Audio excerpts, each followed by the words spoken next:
Good afternoon. We will call this special session of Cincinnati City Council to order, and the clerk will please call the roll. Councilmember Cramerding. Here. Councilmember Jeffries. Here. Councilmember Johnson. Here. Vice Mayor Kearney. Here. Councilmember Nolan. Here. Councilmember Owens. Here. Councilmember Parks. Here. Councilmember Walsh. Here. Thank you. Please stand for a moment of silence.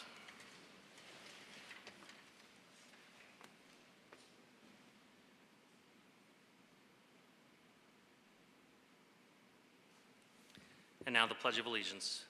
I pledge allegiance to the flag of the United States of America and to the republic for which it stands, one nation, under God, indivisible, with liberty and justice for all.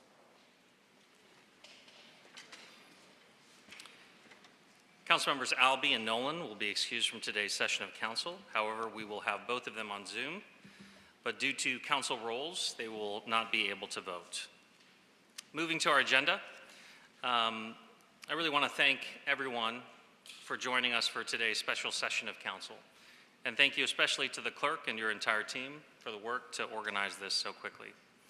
Just to set the table, I've called this special session after conversations with our administration, our police leadership, our council members, and our community, because at this moment in time, it is important that we have a public and formal discussion of our work to combat crime. Today, we will hear presentations from City Manager Long, Police Chief Teresa Thigi, and afterwards we will move to discuss a motion addressing a number of directed actions our city is working on and would like to enforce. A month ago, Cincinnati was facing a concerning and unacceptable rise in crime of all types and in hotspots throughout our city. Homicides had risen, property crimes had spiked, particularly gun thefts from cars were putting more firearms onto our streets. Too many residents becoming victims, and too many residents worried about going out and spending time in our community. As you all are aware, our administration and police took immediate action at the first sign of these concerning trends. Among other things, that includes the creation of a new street crimes task force, officers who have stepped up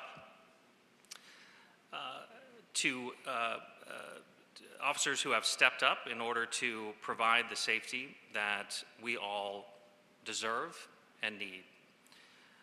That team is following the data and proactively targeting the areas where we are seeing heightened street-level crimes. It includes temporary policies restricting the availability of e-scooters and red bikes late at night and early in the morning. And it also includes a frank conversation about whether we need to bolster and enforce our youth curfew policies as a city and how that could be operationalized in an effective and fair manner. Throughout this, it has been our commitment not just to implement every tool we have to prevent crime, but also make sure our residents are frequently updated on our status. Yesterday, we gathered for our bi-weekly update to walk through the latest data, and as our chief will discuss, we are seeing real positive progress. There is no reason for celebration, however, as long as Cincinnatians are facing these crimes. But the stabilization we have seen over the past month is all the more reason to build upon our interventions, to continue listening to our residents, and to be unrelenting in our focus on City Hall's core responsibility, public safety. That is why we are here today. I'm sure I speak for the administration when I express my gratitude for this council's ongoing work up to this day on behalf of our residents. You have been here at the table, at this public meeting, creating a crucial step to make sure we are as clear and intentional as possible in leading our city in our most sacred duty to Cincinnatians. Before we move on to the presentations, I want to call out and thank our officers, our public safety personnel, employees in the administration, and partners who have been working tirelessly on violence intervention. Partners that include so many of you here in the audience, and I do want to recognize an elected official, Judge Carrie Bloom from the Juvenile Court. Thank you so much for your support and your work as well. We have asked a lot of our officers. That is always the case, but particularly right now, and they have stepped up to the occasion. Our CDRT and SWAT are out in our busiest areas during peak hours every single weekend, keeping folks safe.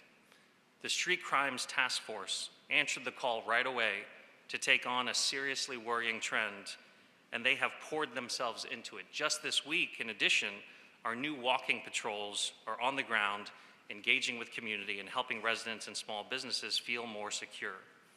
That is on top of the already extraordinary ask we make of our officers day to day.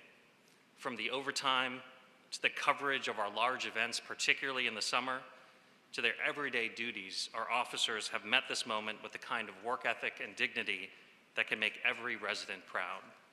And I genuinely want to thank them. To our police and to every person who has been dug in on this work, we appreciate you. We are right here with you every step of the way.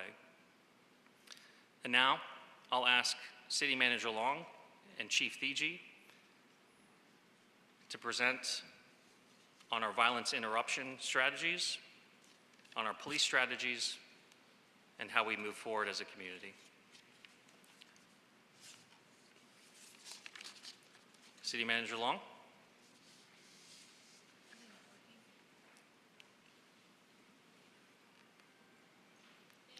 Oh, 1 second, Madam Manager. We're going to grab some handheld mics.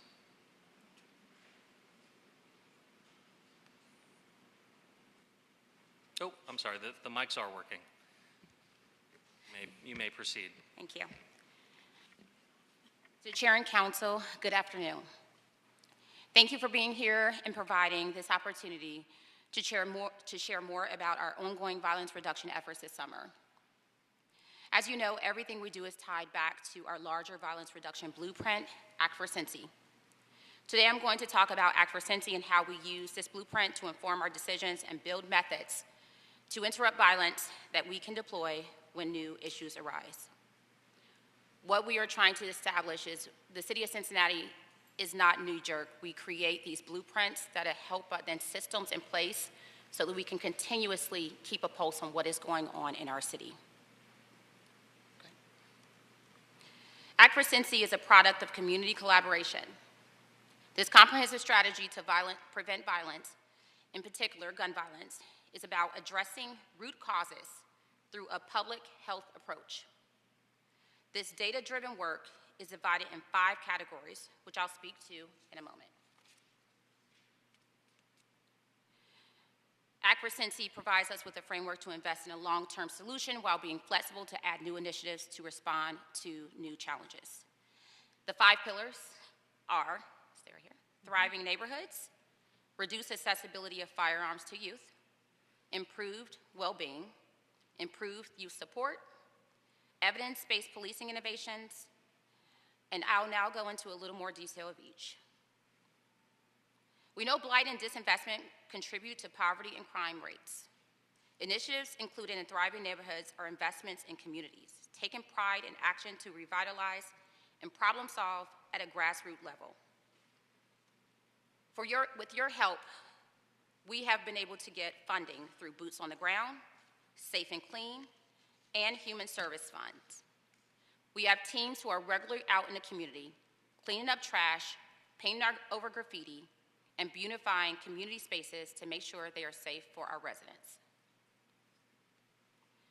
A critical component to this work is reducing the accessibility of firearms to kids. We do this in several ways, including by using innovative technology at our Crime Gun Intelligence Center, encouraging safe firearm storage and providing free gun locks, lobbying our state and federal partners to change policy to allow common sense legislation that will reduce gun violence, and where we can, passing local laws to ensure responsible gun ownership. Act for Cincy also focuses on improved mental and emotional well-being. Last year, we introduced the Hope and Shield Network, our hospital-based violence intervention program led by UC Health and Cincinnati Children's, which is an immediate touch point with gunshot victims to interrupt the cycle of violence. This work complements the work of Karen Rumsey and her team at CPD, which focuses on providing support for victims and witnesses of gun violence, as well as their loved ones. The violence prevention professionals and Karen Rumsey's teams work hand in hand. And our Cincinnati Recreation Commission staff and CPD youth services officers are undergoing trauma-informed care training to better meet the needs of the community they serve. In my mind, a key to truly seeing a long-term reduction in gun violence lies with our youth. So we try every possible avenue to create positive experience, opportunities, interactions for kids in our community. We do this through programming with our parks and recreation teams. We do this by hiring kids across departments for part-time jobs that can lead to a long-term career with the city. And I personally do this by meeting with the incredible young people who are part of my Youth Managers Advisory Group. And lastly, evidence-based policing innovations are at the core of what we do and how we make public safety decisions. We are committed to problem solving as we address localized crimes in our neighborhoods. Look at impact. We've invested more than $3 million in community-led violence prevention and reduction programs. These include programs that engage youth, provide them the work opportunities, and get them involved in the solution. We've also focused cleanup efforts this year in North OTR and the West End. So far, more than 13,000 pounds of trash have been collected. Not only that, but there have been more kids that have been coming through City Hall through our Community Pathways initiative. And not only that, when they can't come to City Hall is going to every individual school in our district as well to educate people on your opportunity, our youth, to let them know that there is a way up and out through working and becoming a public servant in City Hall. We understand that there is times when we have to make sure that we're meeting people where they're at, and we are committed to doing that. There's a clear positive impact on community when we're removing that amount of trash, when we're also meeting people where they're at, and we're doing what we can to make sure that we're showing up in every way that we are in our city. Okay.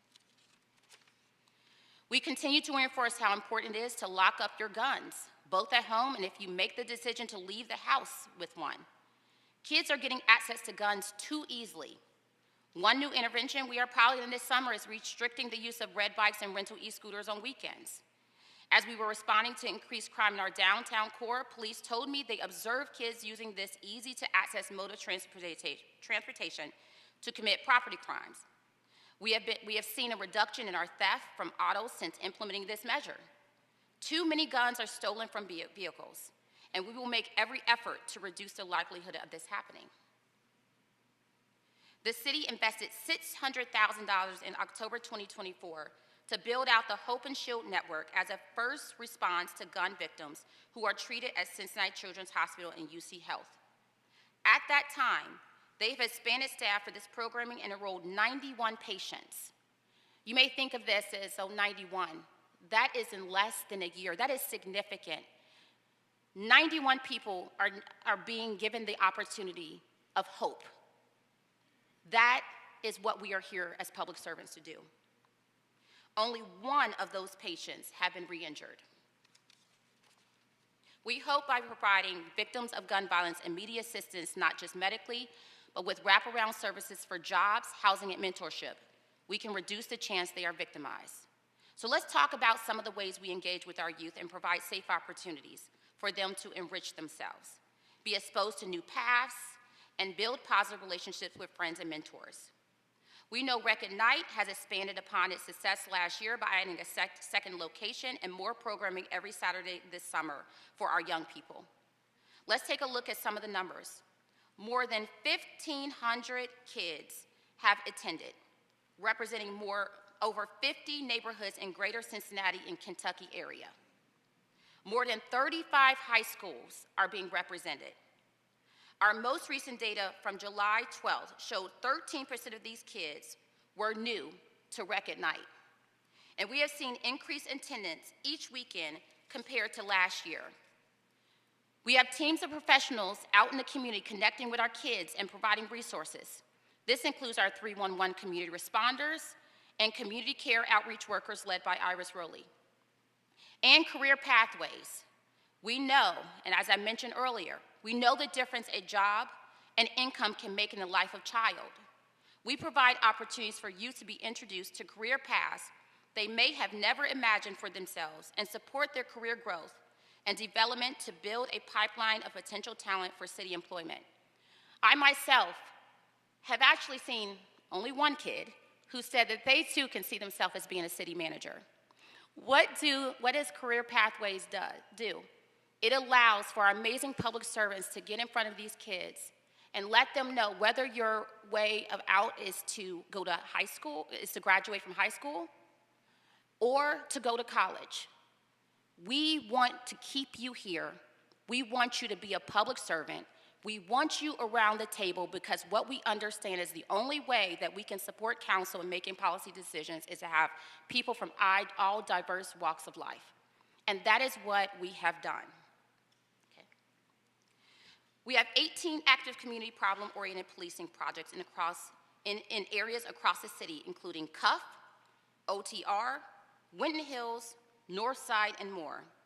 And I'll speak to this more in a moment, but I've directed staff to explore how we would enforce the current curfew for unaccompanied minors.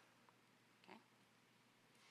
For several weeks, multiple city departments have been working together to determine how we could successfully and safely enforce a curfew for unaccompanied minors in the city. CPD is reviewing its policies and procedures to determine what adjustments may need to be made. We have a cross-departmental team discussing enforcement options, including updated ordinances, reaching out to partners for potential collaboration, and researching a potential centralized curfew center. All of this is being done under the legal guidance of the city solicitor. We are not ready to make a recommendation yet, but continue to make progress. I'm incredibly proud of the work of this team. We know we have more work to do. We're honest about that. Not just city staff. All of us have a role to play to reduce gun violence in our city.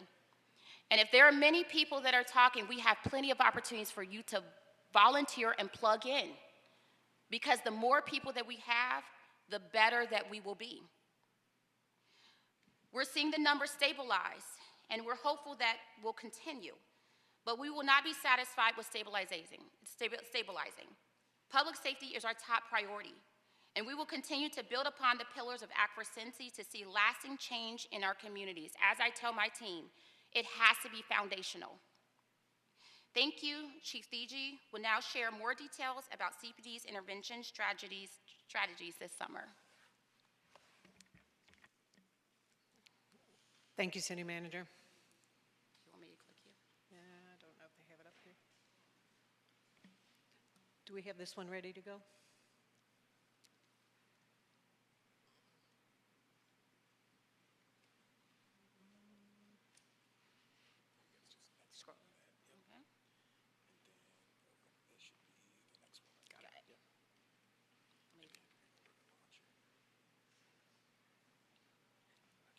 Intermission. Good.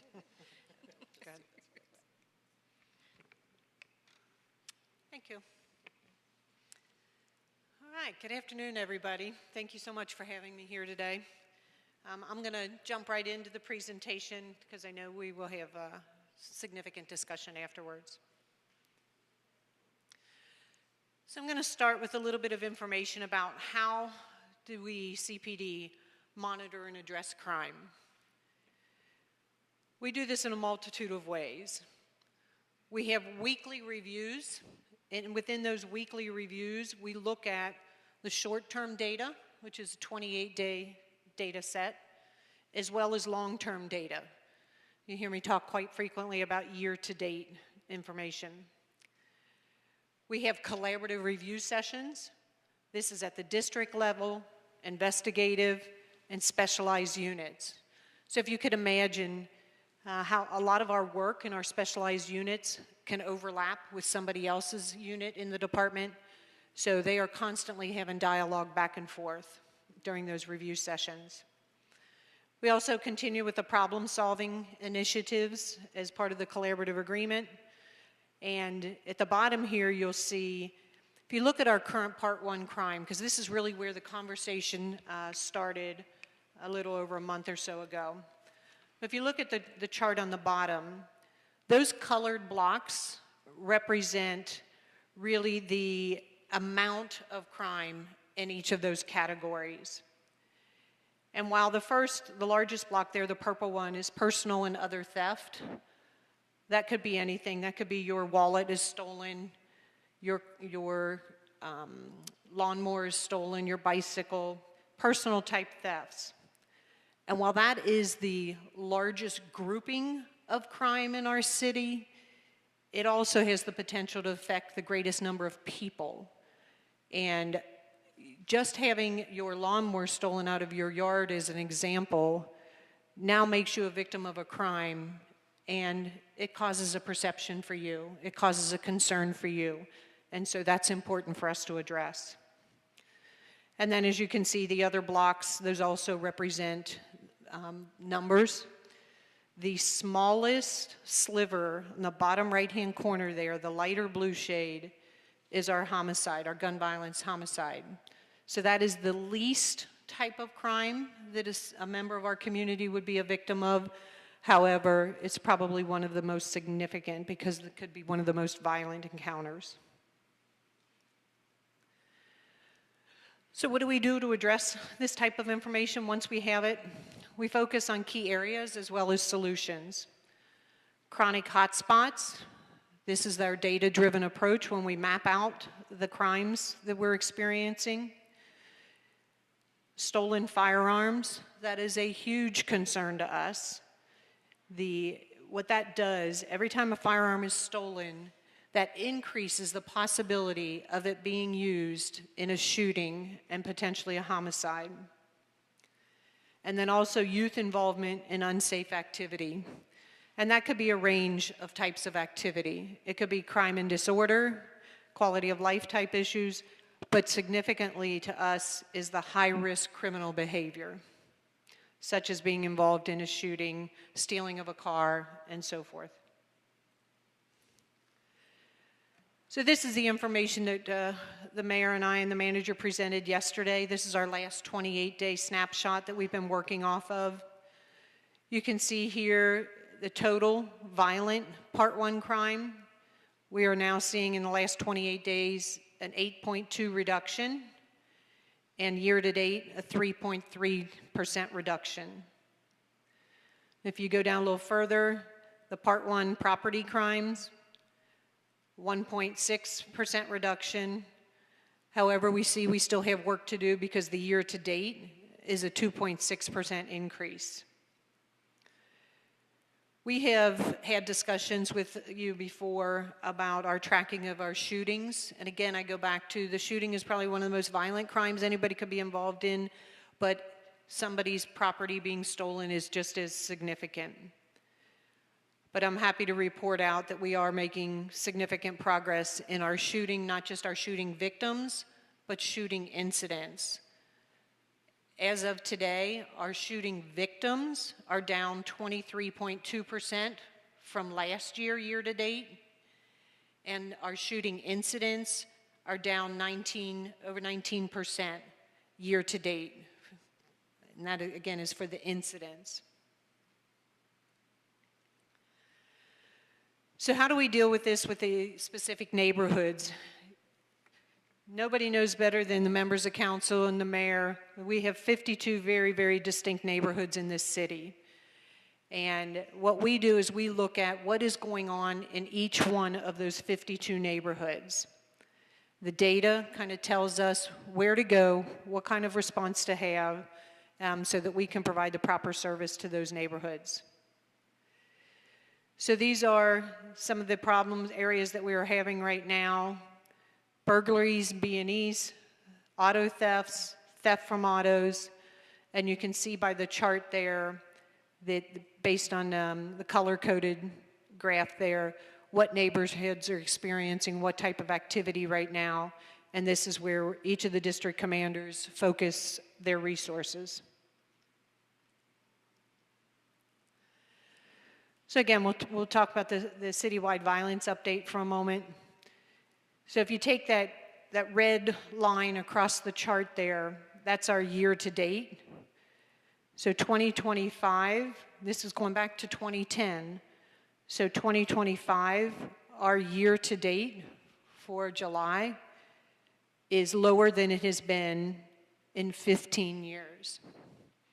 We had a really good 2018. And at the end of the year 2018, I remember specifically the end of year data was significantly low.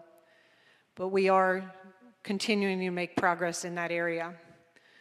Some of that is based on the partner strategies that have driven this decline since 2010, such as the gun lock giveaways that we do.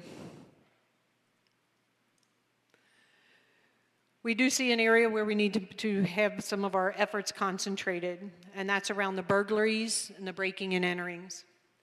Specifically, southern part of OTR, CBS, Central Business Section. Where we also concentrate is some of our offenders.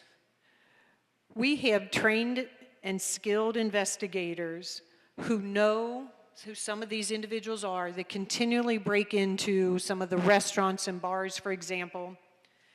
And we could map out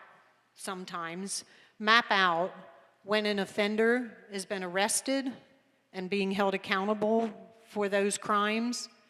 And then when they get out of jail, we know we will see a spike again because they will reoffend.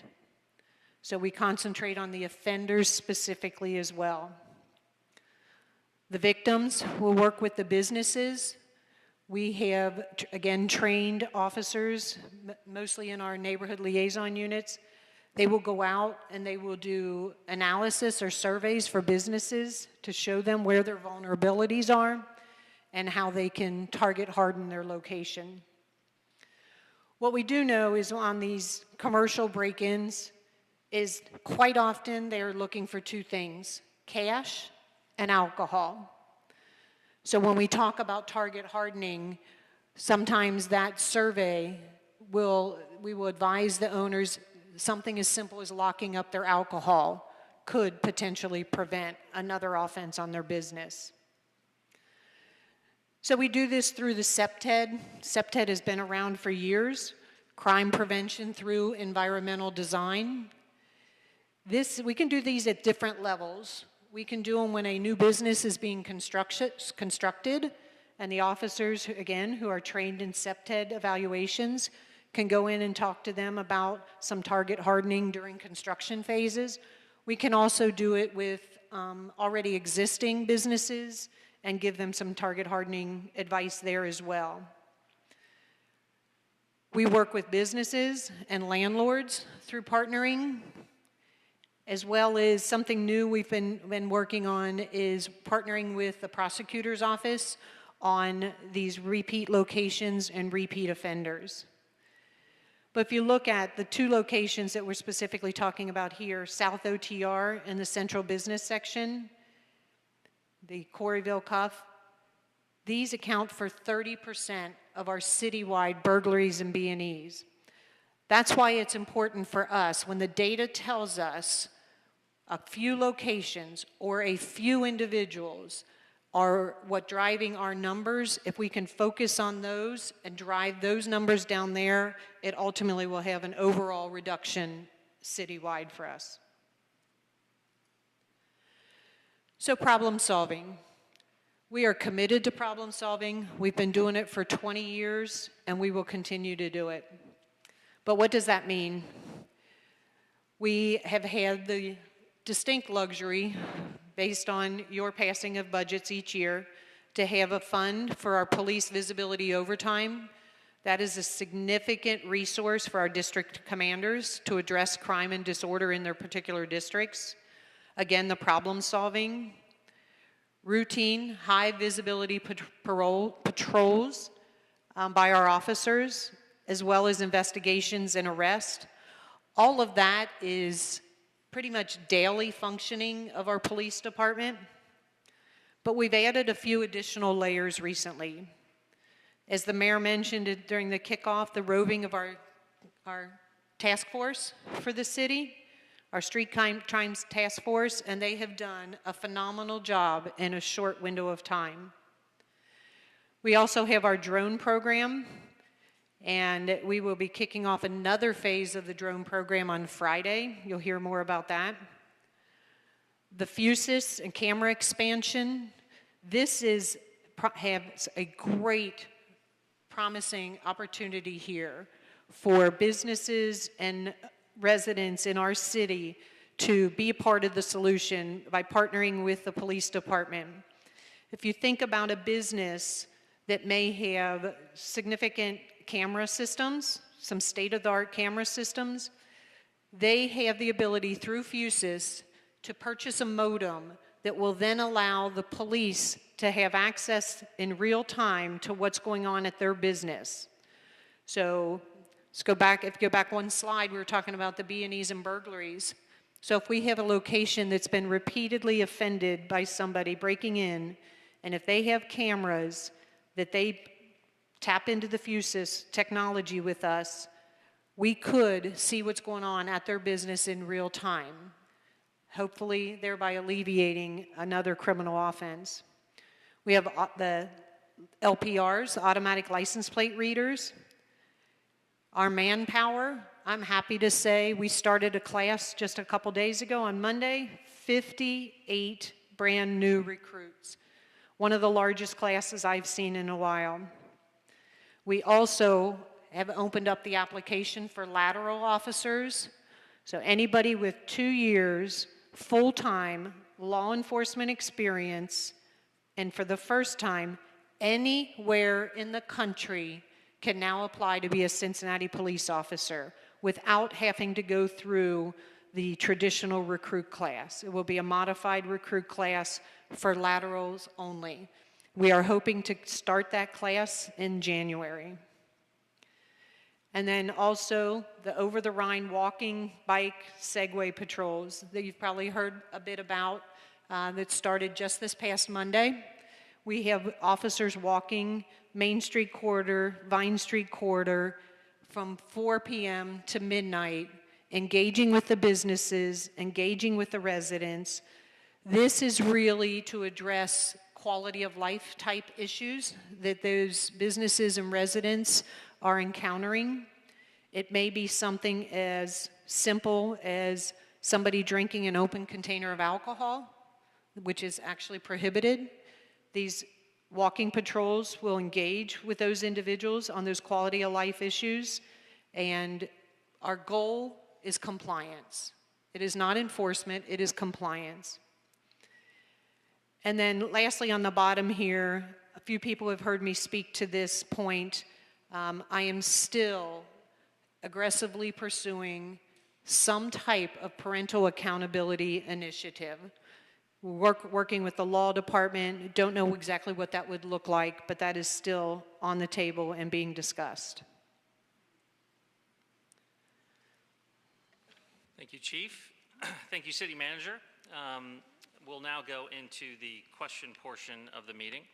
Just to set the stage for the process, I'm going to ask Councilmember Johnson, as the chair of our Public Safety and Governance Committee, to lead us off.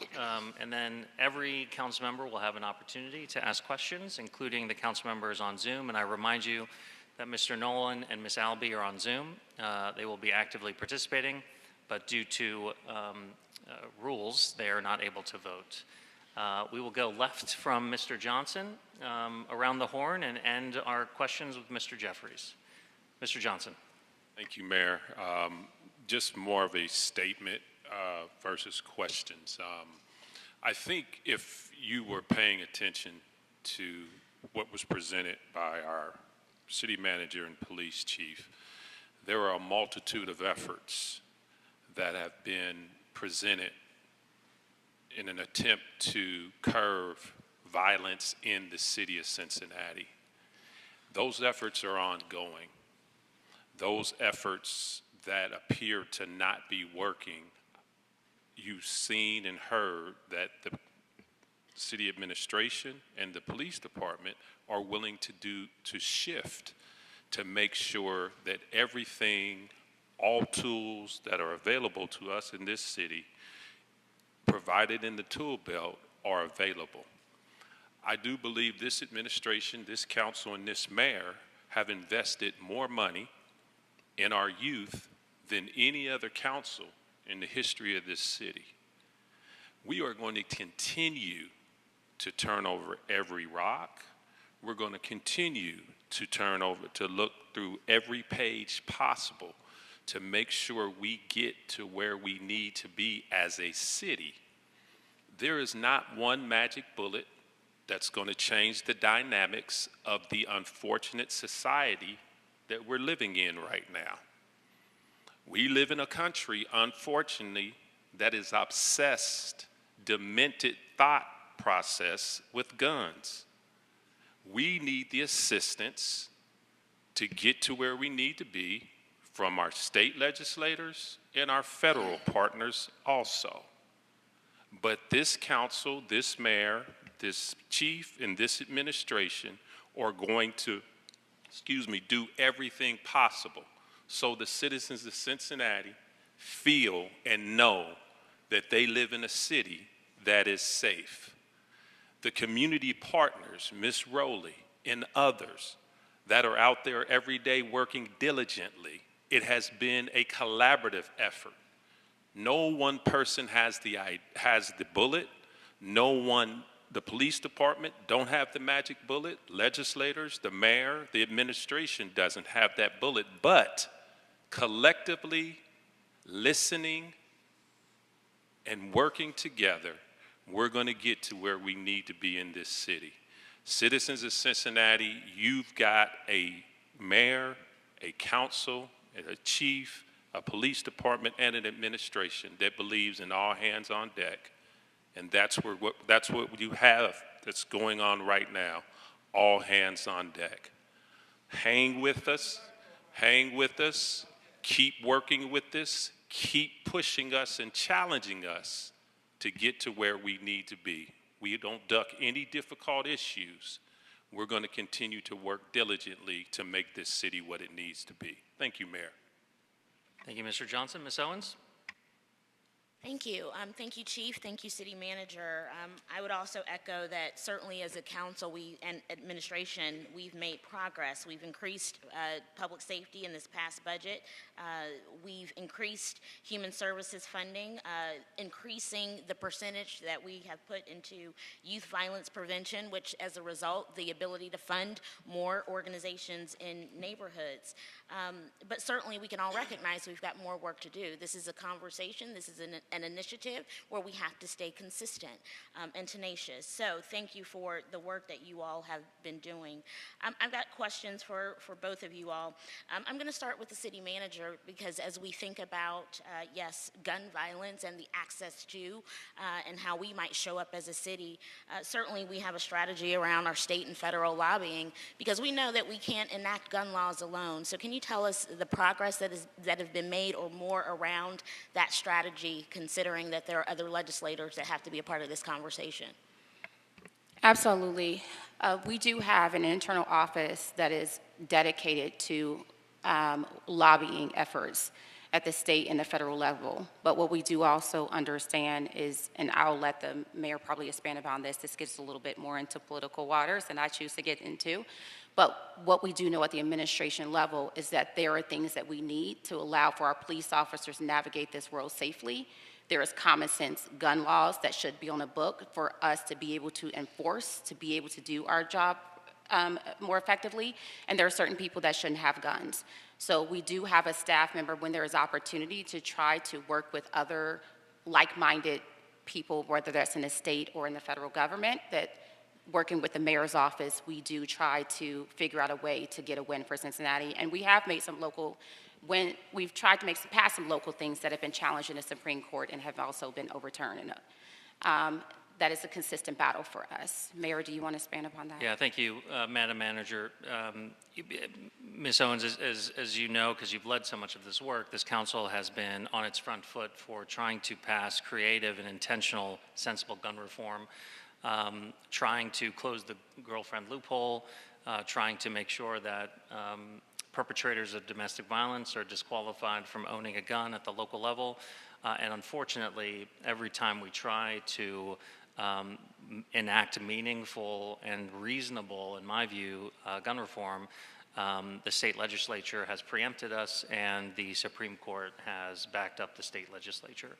So it is a very challenging political landscape for getting any kind of sensible gun reform passed at the state level, which is what is sorely needed. But on that front, just building off of Ms. Owens' question, and this one's to you, the chief, can you talk about the increasingly difficult task of policing, given the state legislature's decisions to doing away with concealed carry licenses, so now anyone can openly carry, arming teachers in schools? I want to be very clear, CPS has rejected that, but certainly that means more guns in our community. And finally, stand your ground. You know, what I see as a civilian observing is if everyone has a gun, including our children, it makes policing very, very challenging because identifying the threat is increasingly hard. Can you talk about how that has impacted our ability to police since those laws were passed?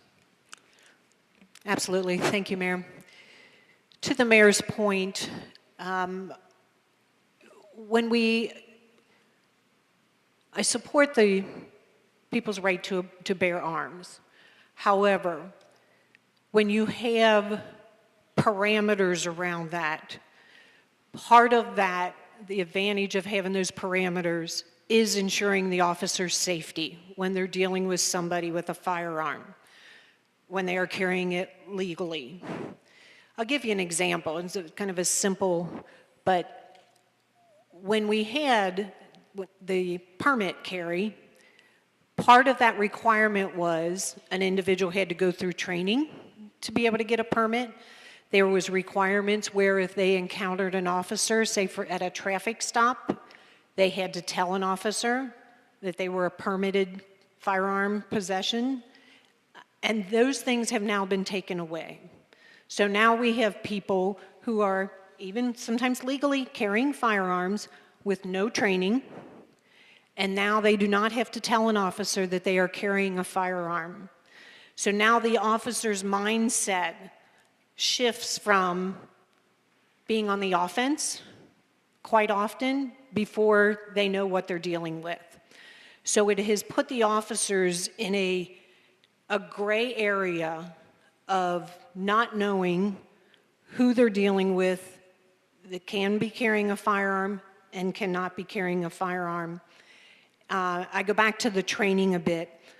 We train our officers consistently to handle their firearm in the most prudent manner and to ensure that if they have to use that they hit their targets. What we're seeing now, because nobody has to go through training, even in a self-defense type of a situation, they do not have training on using that firearm. I do not have confidence that that leads any citizen to hit their target if they are put in a position where they feel like they have to defend their life and discharge their weapon. So while a lot of those things may seem like minor nuances to the law, it does create an environment where it makes policing much more difficult for our officers. Thank you, Chief. Back to you, Ms. Owens. You. And so I would say, and again, this is a conversation that we could be here all day talking about all of the many issues, but just to put a fine point on that, you know, we're in an environment where the access to firearms is quite easy. You know, I liken it to, it's easier to get a gun these days for young people than it is to register to vote. And so we need all hands on deck. So, yeah. A few more questions. As it relates to curfew, what might the data suggest around the success of that? How might that even be built out? That seems like it requires a lot of time and people at the table to be able to even implement. And so if we can just speak to how enacting a curfew might help curb some of these instances that we're seeing, please explain. Absolutely. Thank you for that question. We are still looking at the data. We did our first dive into what that data looks like. And we broke it down by neighborhoods in our city, time of day, calls for service involving youth and disorder. So we look at all of that. But as the ordinance is evolving, the language, and I'll let the city manager speak to that, what we're seeing is we will then go back and look at additional data sets, depending on what the proposed legislation will say. But the first look at the data does indicate to us that there are some specific neighborhoods in our city that the youth disorder is occurring after current curfew hours. And thank you, Councilmember. Regarding the build-out, the way that I see this is we have several different work streams that are going on. As the chief referenced, there's the ordinance that is currently on the books, which for me is a little confusing and very difficult to enforce because there's several different age being referenced. So we need to go through that ordinance and make recommendations to you all to clean that up. And at that point, once we clean it up, make it a little bit more streamlined, the goal would be then for a chief to see how that is operationalized. Secondly, it is very important for us to think about the spirit of the collaborative agreement in addition to all the work for Act for Cincy and all that is telling us to do. And so with that, that is a collective of police and the city manager's office working hand in hand, and I want to applaud all of city manager's office, the team, because they have rolled their sleeves up, and we are committed to doing this right and not doing anything knee-jerk. But with that, there is the curfew center and the conversation about if there is a curfew center, a place to put kids that have social emotional support there, that have mental health support, who is that partner. And what is important for me is not just have this something we stand up in the summer. That's not helpful. I think this should be year-round. What I will recommend, and I'm pretty solid with at this moment, and I've talked to the chief, is it be Friday and Saturdays, evenings, year-round is the goal for us to see how that looks. And then another thought is also the external partners. How can the people that we're currently funding support us in this? We've had calls that have, I'm going to applaud the human services groups that are people that we are funding. 48 people attended a call. Many of them raised their hand to say that they would be helpful in that. Some that is communications, whether it's external communicating to parties, how can we be a part to make sure the word is getting out? And so, because at the end of the day, if we don't have community policing, CMO, and everybody working hand in hand, then this could definitely fail what we're trying to accomplish. But I think we have the right people.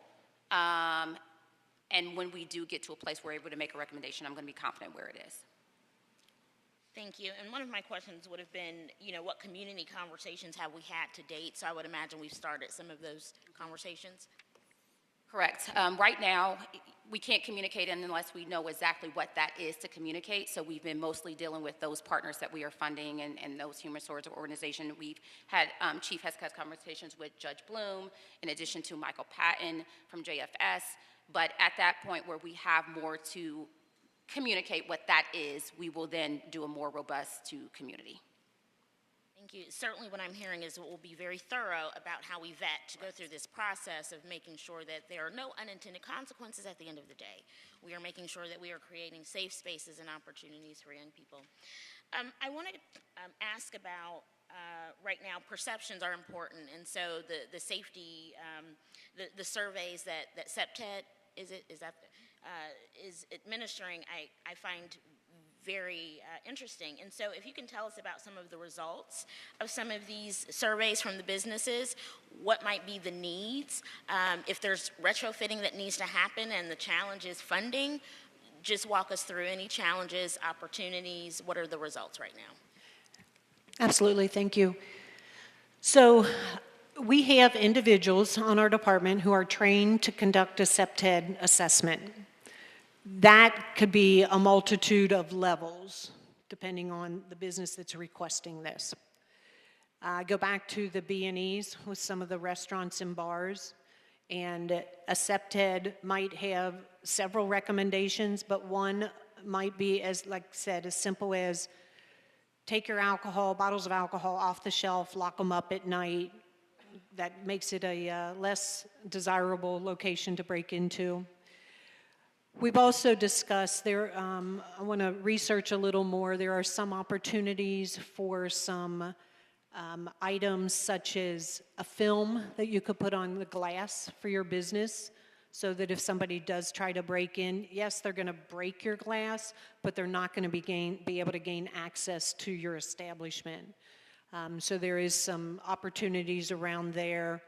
I would like to, I have one of my district commanders researching that for me to even find out what's the cost of that.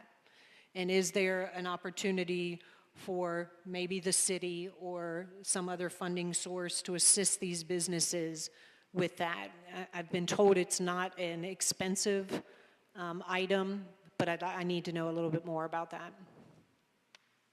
Okay, sounds like more information for us to gather, and I would just say openly that if funding becomes a need for businesses and this kind of to have this response to say, hey, these are the things that we think you should do, and if money is a challenge, I think we should look at ways that it's not a barrier at the end of the day. And then when we're looking at these CEPTET results, what's kind of the time frame? I know it's as soon as possible, but what are some of the time frames to make these sorts of improvements? And I'm sure it can vary based on the recommendation. Yeah, I don't have specific answer for that question. I'm happy to gain that and get back with you. I would have to talk to some of the officers who actually go out and do this work to find out, because like I said, there are different levels that they could provide. I believe it's a quick turnaround to the business owner. One of the other things I do want to mention is a resource. Again, I go back to Fusus, where we could tap into their cameras. There is a cost for a resident or a business to purchase the modem that gives us access to their camera system. We are also working on grant funding to be able to provide some of those modems at no cost to the businesses, and we would use grant money for that.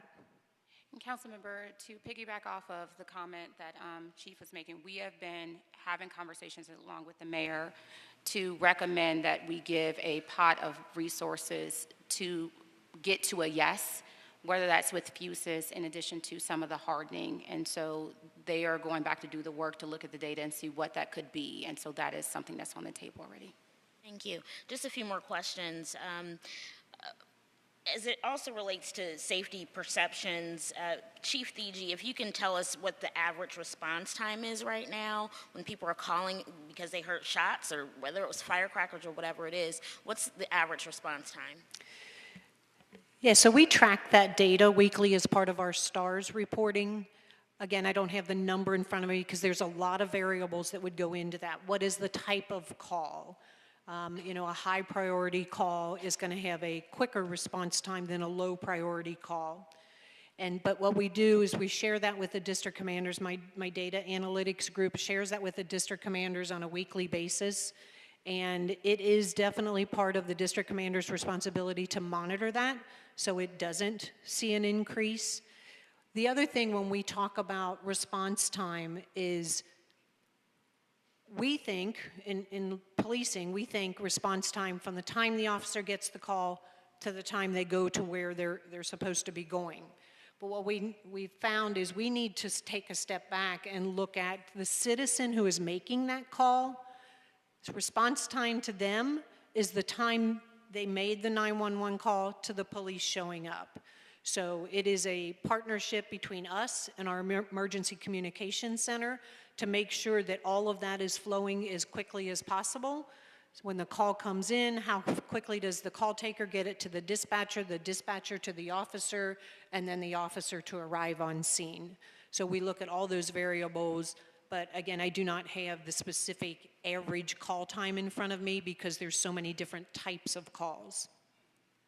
Is that something you can get to us? Absolutely. Okay, all right. Mm-hmm. Thank you. And just two more questions. Data, as we become a more data-informed city and making decisions, which is extremely important, you referenced the Cuff area, 30% of things happening are happening there. And so how might data also help us to inform the way that we are showing up in communities in a proactive way rather than reactive? Are there other data points that can help to make better decisions? For example, does that mean we activate a space by way of, I don't know, programming or whatever else it could be? How can we be more proactive in our approaches? Yes, absolutely. So the 30% is more than just the cuff. It was other neighborhoods that ultimately cause us 30% of our burglaries and B&Es. So it's not just cuff at 30%. What we do, though, too, we report it out by neighborhood, but what we know is we do an even deeper drill down into that data. It is usually street segments. So not all of Cuff is experiencing B&Es. When we look at the data in the deep dive, what we know is it is maybe particular streets within a neighborhood that are causing problems. And then we look at other trends like when school is in session, the university versus not in session. Who are, again, back to who are our offenders. Are they incarcerated? Or are they not incarcerated at the time of these trends that we're seeing? So we look at all of that. But to your question, I think the options or the possibilities of any type of engagement are really endless. Endless. We don't want to be restricted to only what do the police come in and say that you could do to alleviate these burglaries. We are open to having conversation with anybody who thinks they can assist a resident, a renter, or a landlord in protecting their property from these burglaries. Thank you. That leads me to my final question.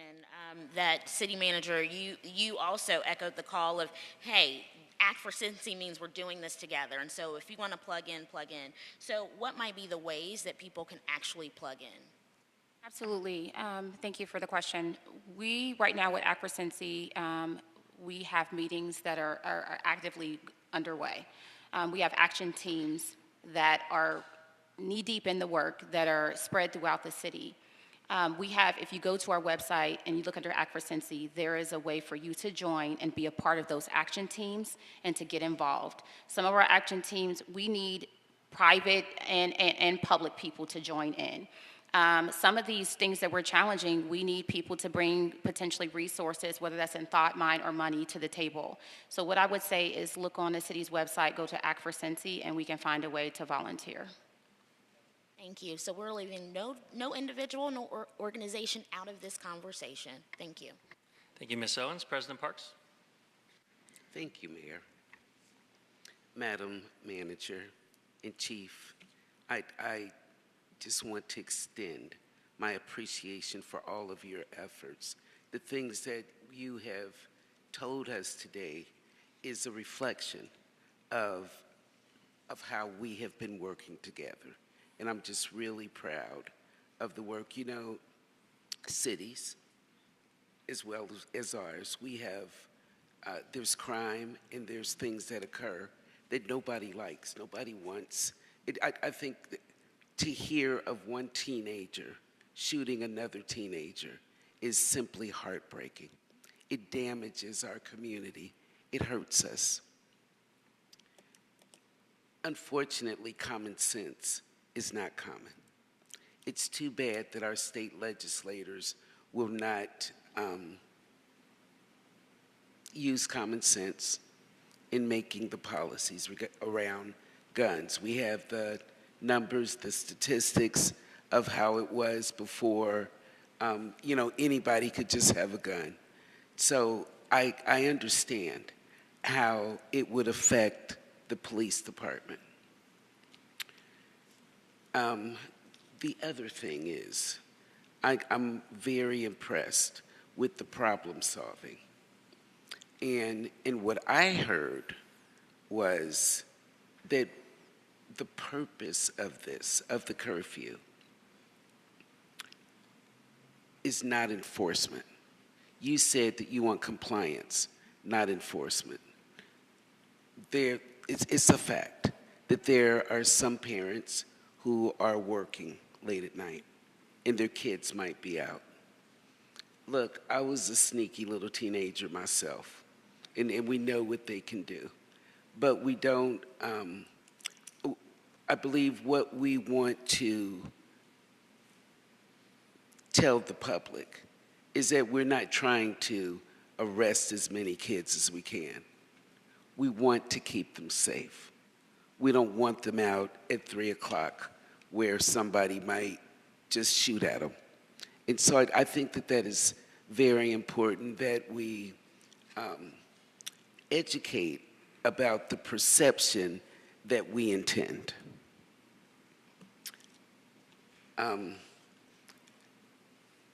The other thing, I'm really glad about the 58 recruits for the new police academy. And that you said that you are searching for grant funding for the FUSIS camera expansion. So that's really good news. When we take a look at the citywide violence update, you said that 2018 was a really good year. Why is that? I wonder what made that, what happened? Thank you, Councilmember Parks, for that question. I was in a completely different role in the organization at that time, but I remember monitoring the shooting numbers, just like we do now. And I believe it was a concentrated effort with law enforcement on going after some of our most violent offenders. And so it's not always about the quantity of arrests that you're making when it comes to gun violence, it's the quality of the arrest. Are you getting the guns off of the right people who we know are our shooters in our city? And we just really had some quality investigations that year that led us there. I think also because you're comparing data post-pandemic, and 2020 across this country was a very, very discouraging year when it came to gun violence. So we are trying still to bounce back from that. But 2018 was just a marking for tremendous work by the men and women from the Cincinnati Police Department. Thank you, Chief. In our efforts to grow our police department, you mentioned that that you will accept an application nationwide from policemen who have experience from other places. I just want to check to ask you that we do background checks, right? Like we do not want to hire a police that has shot somebody. So Yes, that is accurate, ma'am. What I said was they can apply as long as they have 2 years of full-time service as a law enforcement officer. But yes, we will continue to do the background checks as we do now. I don't want to hire somebody else's problem child, and we still want to maintain the highest standard of members of the Cincinnati Police Department.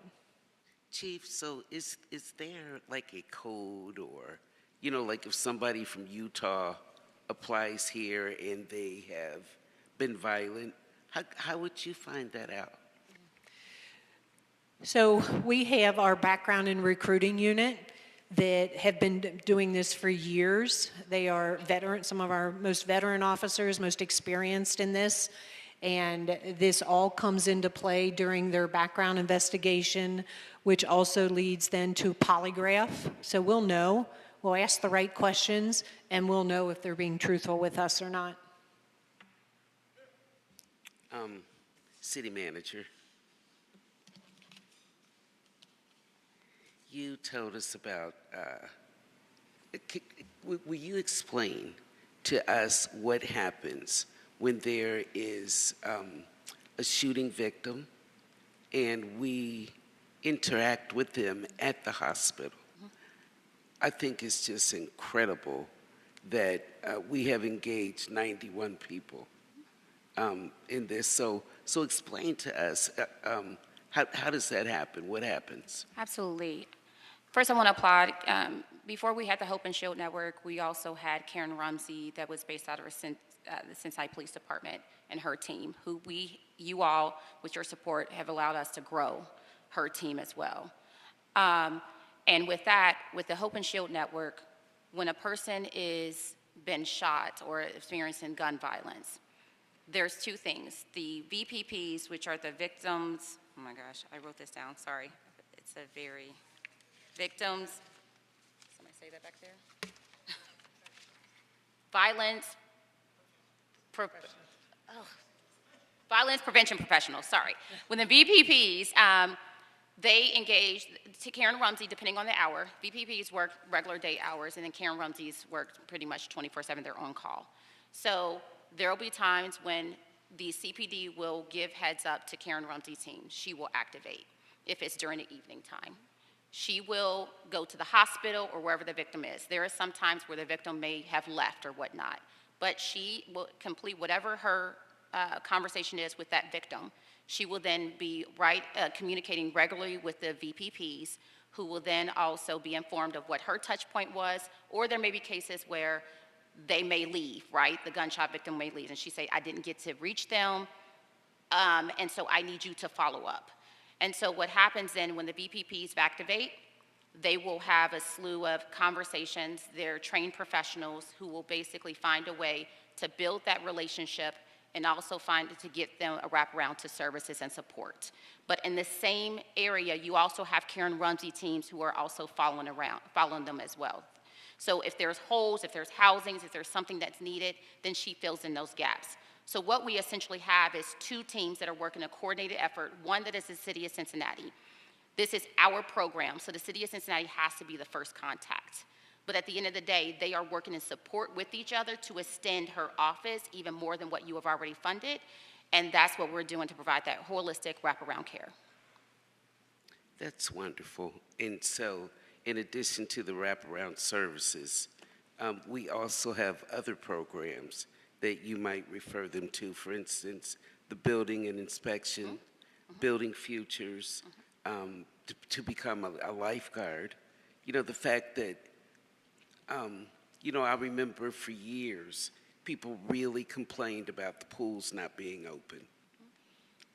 Has anybody patted us on our back about having them open and paying the teenagers? We're helping to build their resume. To the chair, the council member, you may think people may minimize that, but honestly, when there was an article posted about how we opened up all our pools, I'm a part of this large cities executive forum, and they were like, Cheryl, we need you to bring it as a topic as how you were able to get lifeguards trained to open pools, because that is something that is happening across the country. So the fact that we were able to accomplish that was a huge win.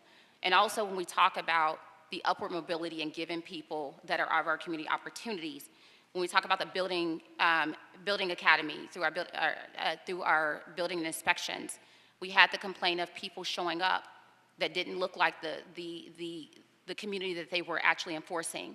And so to find a way to give people the opportunity, give certifications, give them education so they now have careers is huge and significant.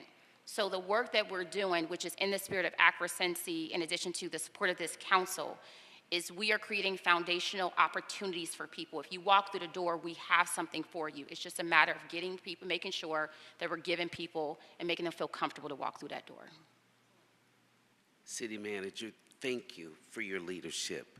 That is good leadership. When we confront someone who has been affected by gun violence, instead of embarrassing them or not giving them the help that they need, we have the ability to turn their life around and offer them a life-changing career. So I really thank you for your leadership in that.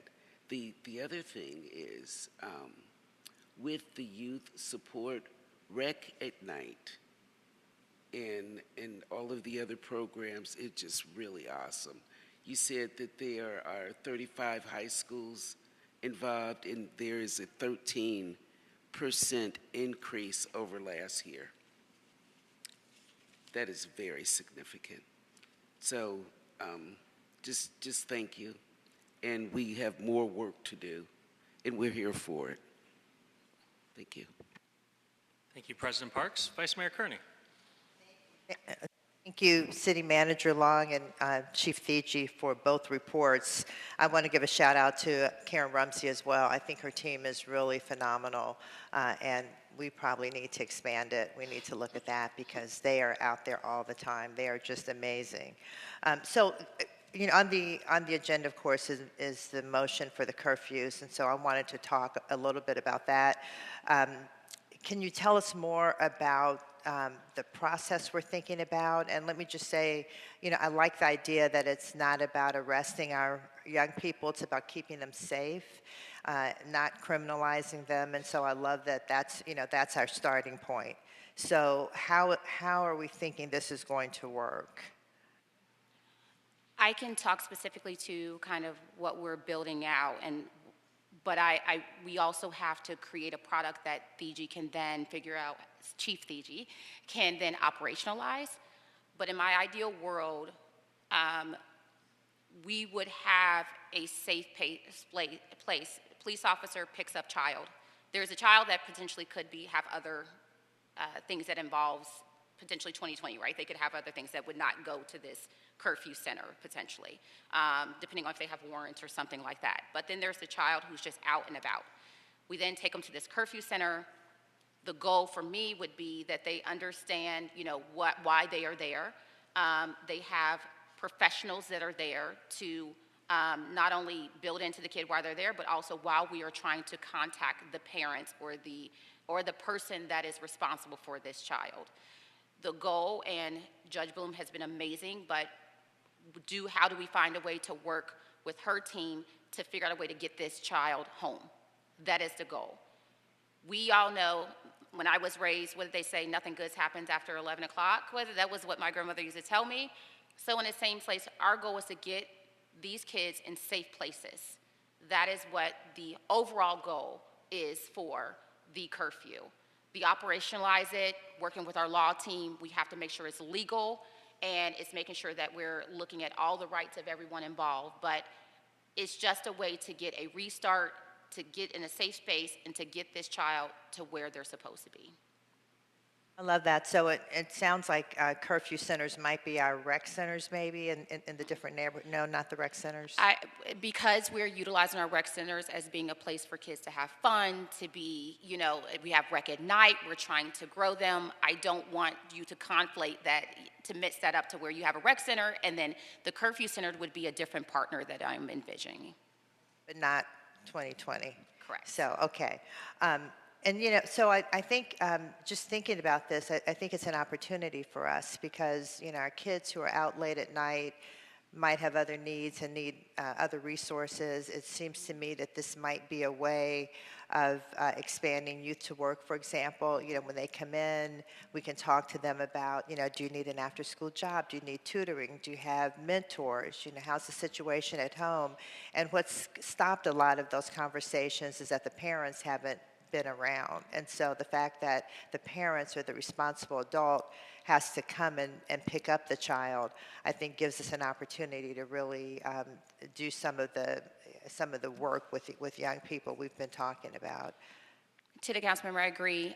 That's why I really want us to look at a picture of not just standing up during the summer, to do it year round. We have to be able to have a opportunity to really gauge what is going on and to have it in a consistent way. And so that is why I don't want to just say, okay, we're standing this up just for a temporary one thing. I would like it to be year round so we can get those informations, those stories, and figure out a way how City Hall can plug in, utilizing Act for Cincy and all of our partners to figure out how we can get these kids in the right direction.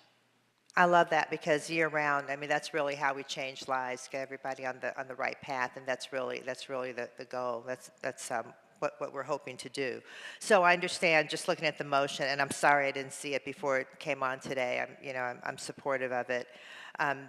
So that one part says that we're going to look at the ages, the times, and locations. I just want to caution us, though, not to just do curfew enforcement in certain areas of the city.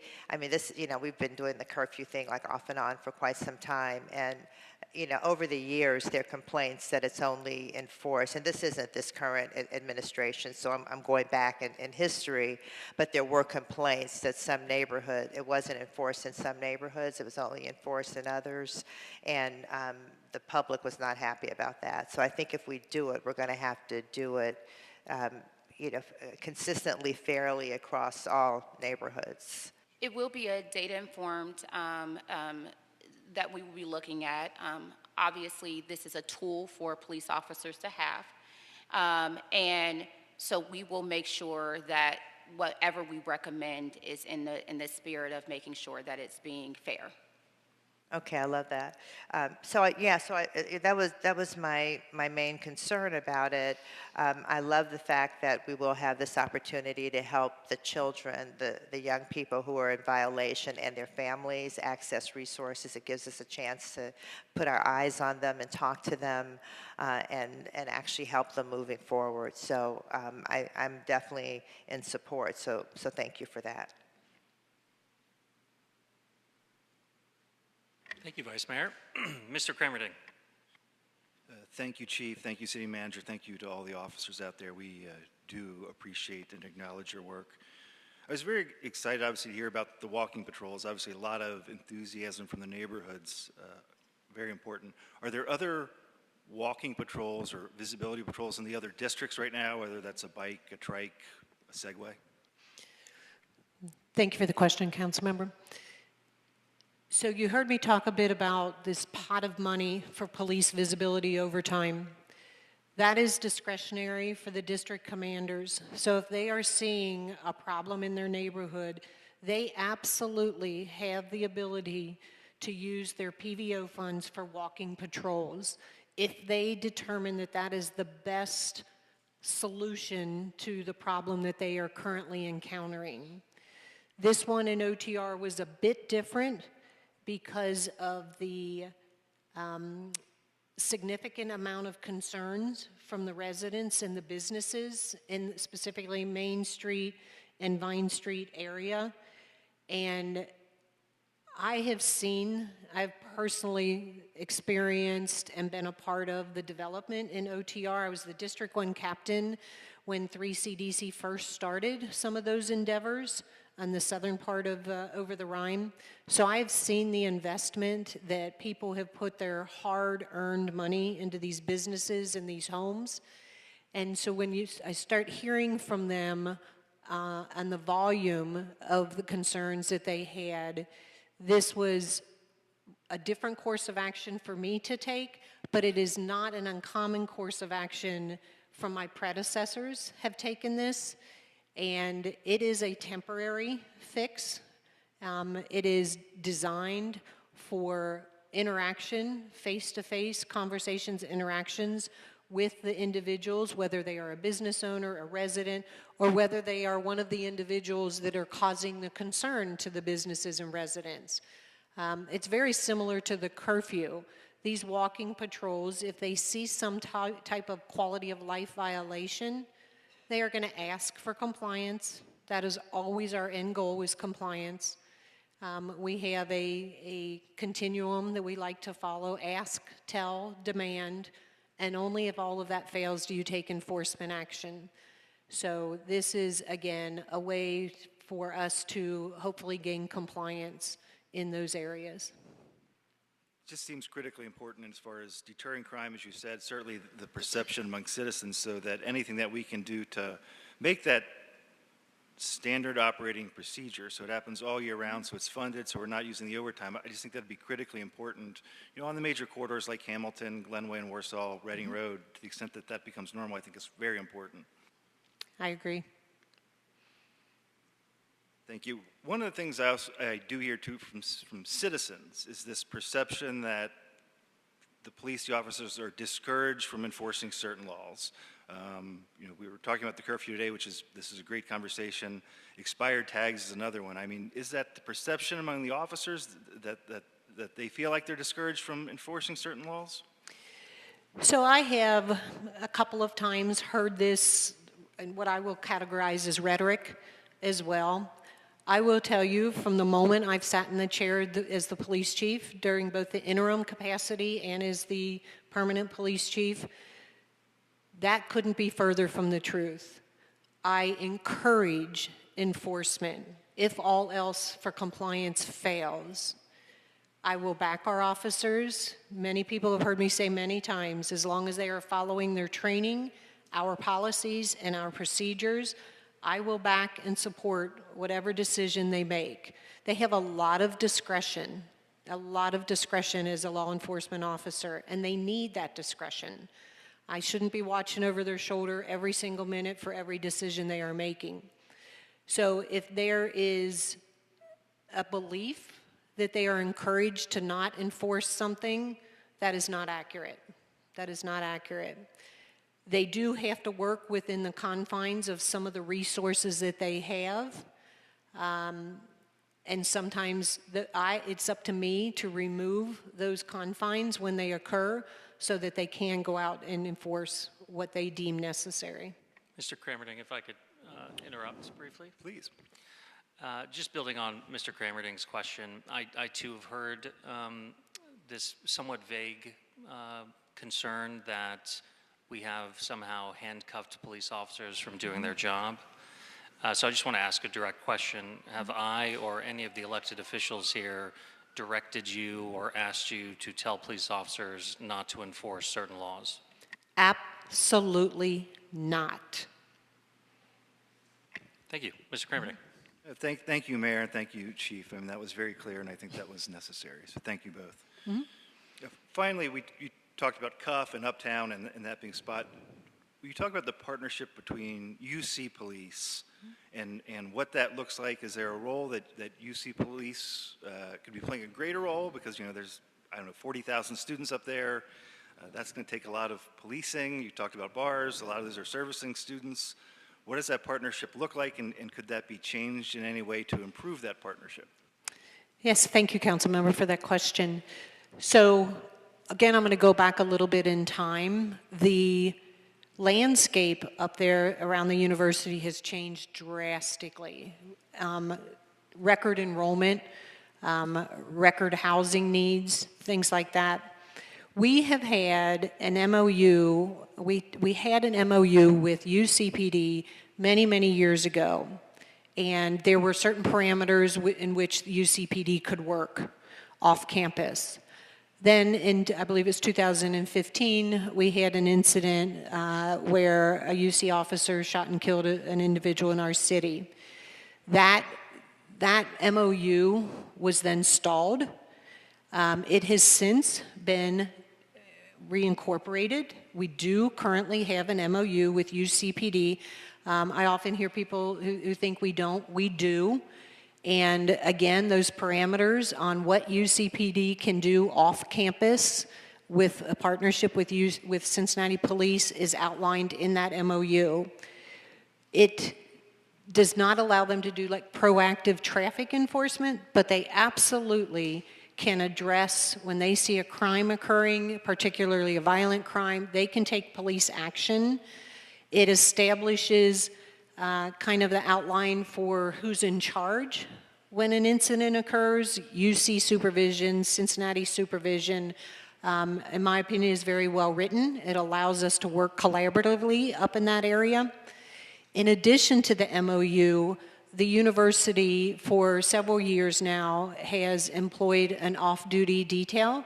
So they hire Cincinnati police officers to patrol the perimeter around the campus to ensure the safety, again, of their students, their staff, and residents up there. And they invest a significant amount of money in that. And so I think we're at a good place with UCPD, and the MOU is part of that reason. If there was a drunken disorderly, for example, or something like that, a quality of life call around UC at a private residence or bar, or is CPD the first one in, or UCPD? That would depend on who is closest to the location, but UCPD absolutely has the ability to respond to that location. And you got to remember too, during all of this, we have radio communication with them. So if UCPD is responding to such a call like that, we are made aware of it so that we can also go and assist. It just seems like a lot of resources for me. Just for one more follow-up, I mean, are they doing that? I mean, if UCPD is closer and they've got the manpower, are they the first ones on the scene, and you feel comfortable with that partnership? Absolutely, absolutely. And I've had conversations, obviously, the safety director and chief of police at UC is former Chief Elliot Isaac. I have an amazing rapport with him, and yes, we absolutely have a good partnership to accomplish that. Thank you both. Thank you, Mayor. Thank you, Mr. Cramerding. Mr. Walsh. Thank you, Mr. Mayor. Chief, City Manager, thank you for coming in today to talk with us. I want to get started talking about the lateral police class. It's something I advocated pretty hard for during the budget process. I'm glad we were able to get it set aside here. Looking at the most recent STARS report on July 14th, it actually looks like our travel time is down year to date, but our hold time is actually up for police officers, which I'm not surprised by, given that we are probably 100-something officers underneath of what our complement is currently. As we're looking at doing this lateral class, Chief, how many officers do you think we could get from around the country right now if we gave you unlimited carte blanche to just go hire them? Could we fill our full complement with a lateral at this stage? So that number is kind of unknown.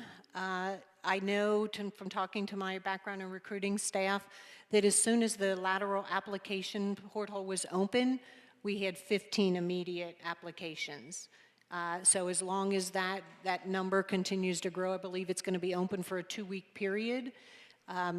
Those are the people that are coming to us, and we also are trying to reach out to them. There is a lot of advantages to come into CPD, not just our training, the quality of training that our officers get, but the exposure to a multitude of assignments they could have in our department.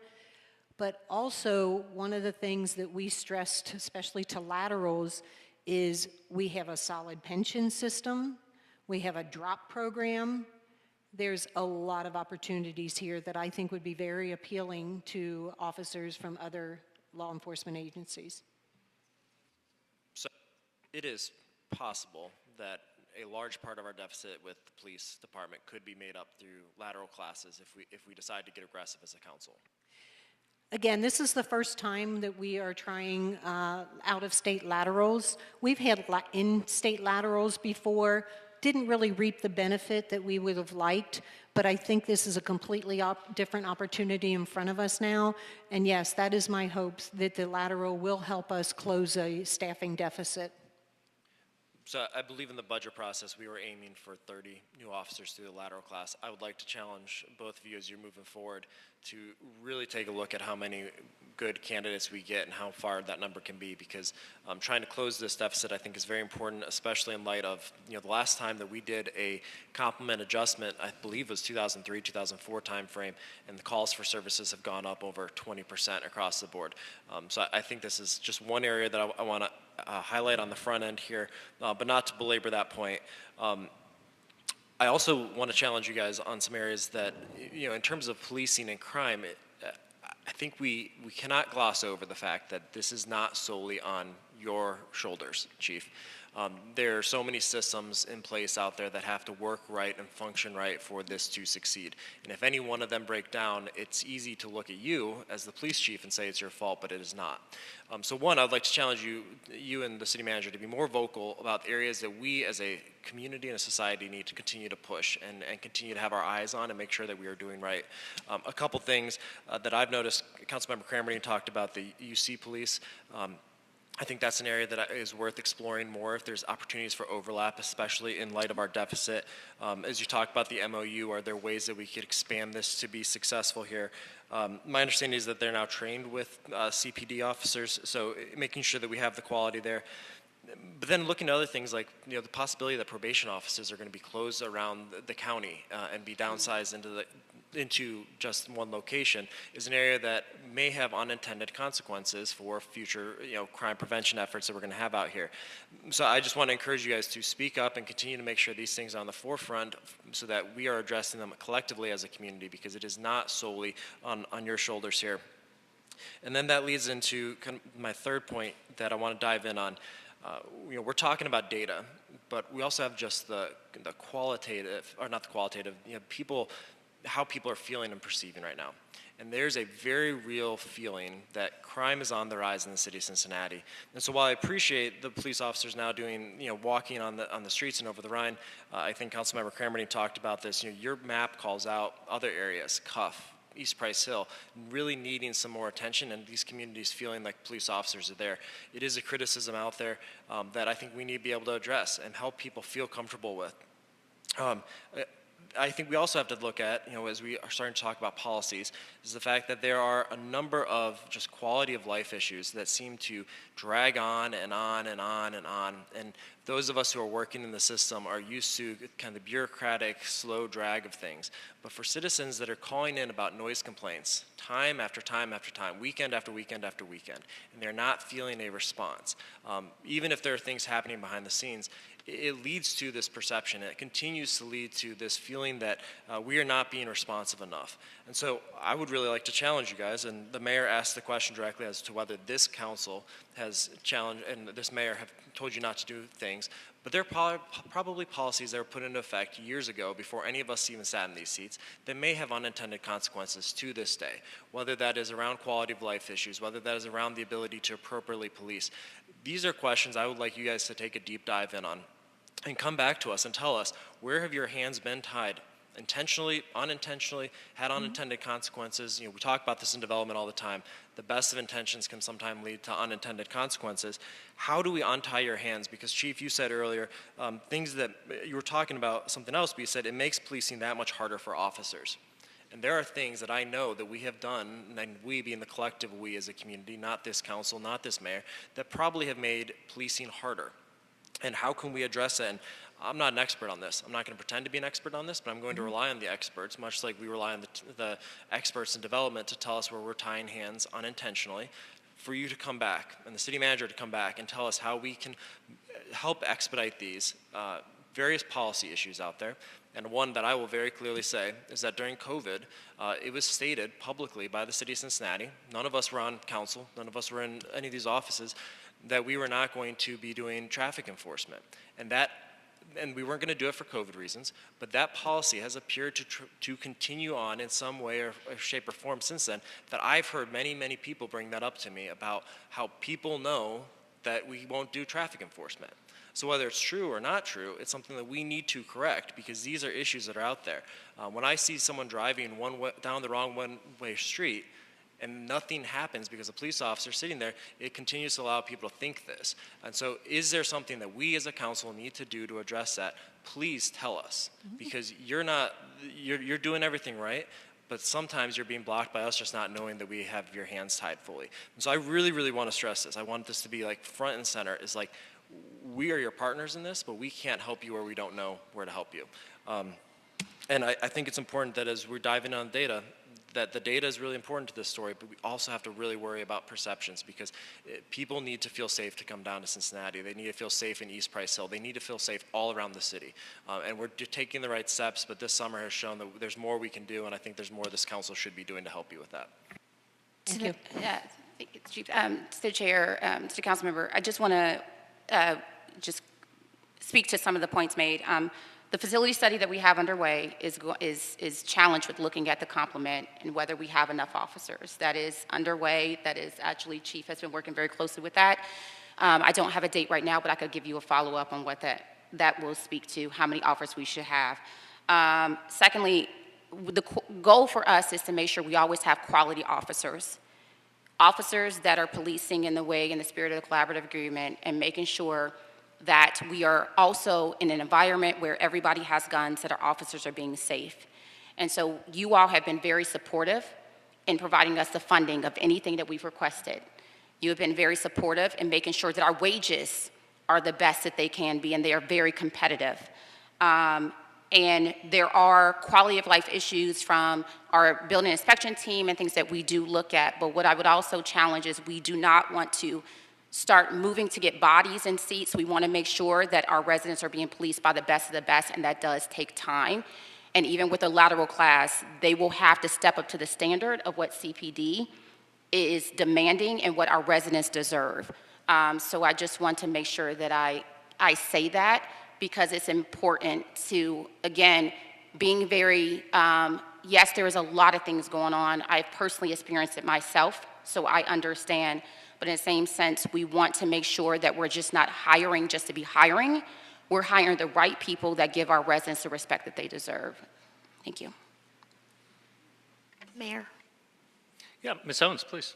Just because of a follow-up, because of something critical that you did mention in the context of the conversation we're having is the spirit of the collaborative agreement, making sure we've got the right people in place. And so as we're talking about UC and our partnership and MOU there in a lateral class, how are we ensuring that these law enforcement officers are coming in with understanding the importance of that?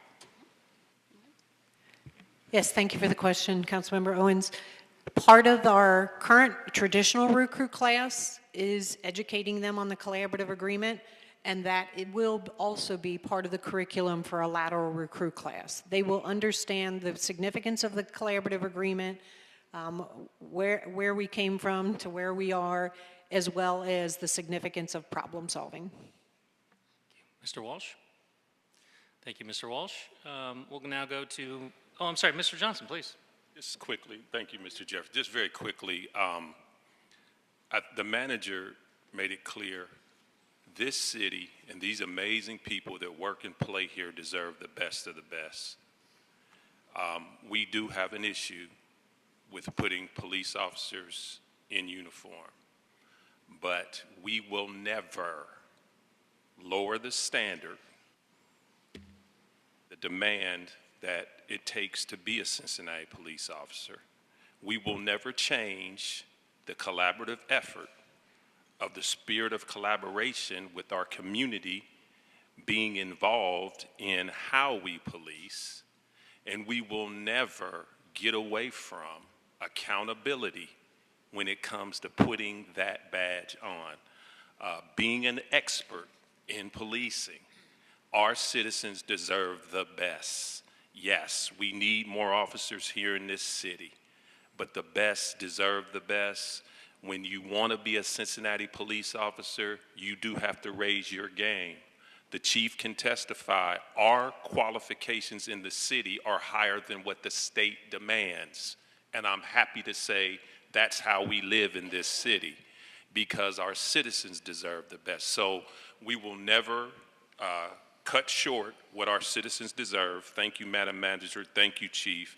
And we will never, everybody is not qualified to wear a Cincinnati police badge because they were qualified somewhere else. Those are just the facts. So our citizens deserve the best. Our police officers deserve the best to police with the best. And that standard will never be lowered. I pray it's never lowered, because Cincinnati stands out. All training I've done across the country. When I'm saying from Cincinnati, when I said I was from Cincinnati, there was a level, there was a bar that was set where they never worried about Cincinnati officers meeting and exceeding national standards. Thank you, Madam Chief. Thank you, Madam Manager. Thank you.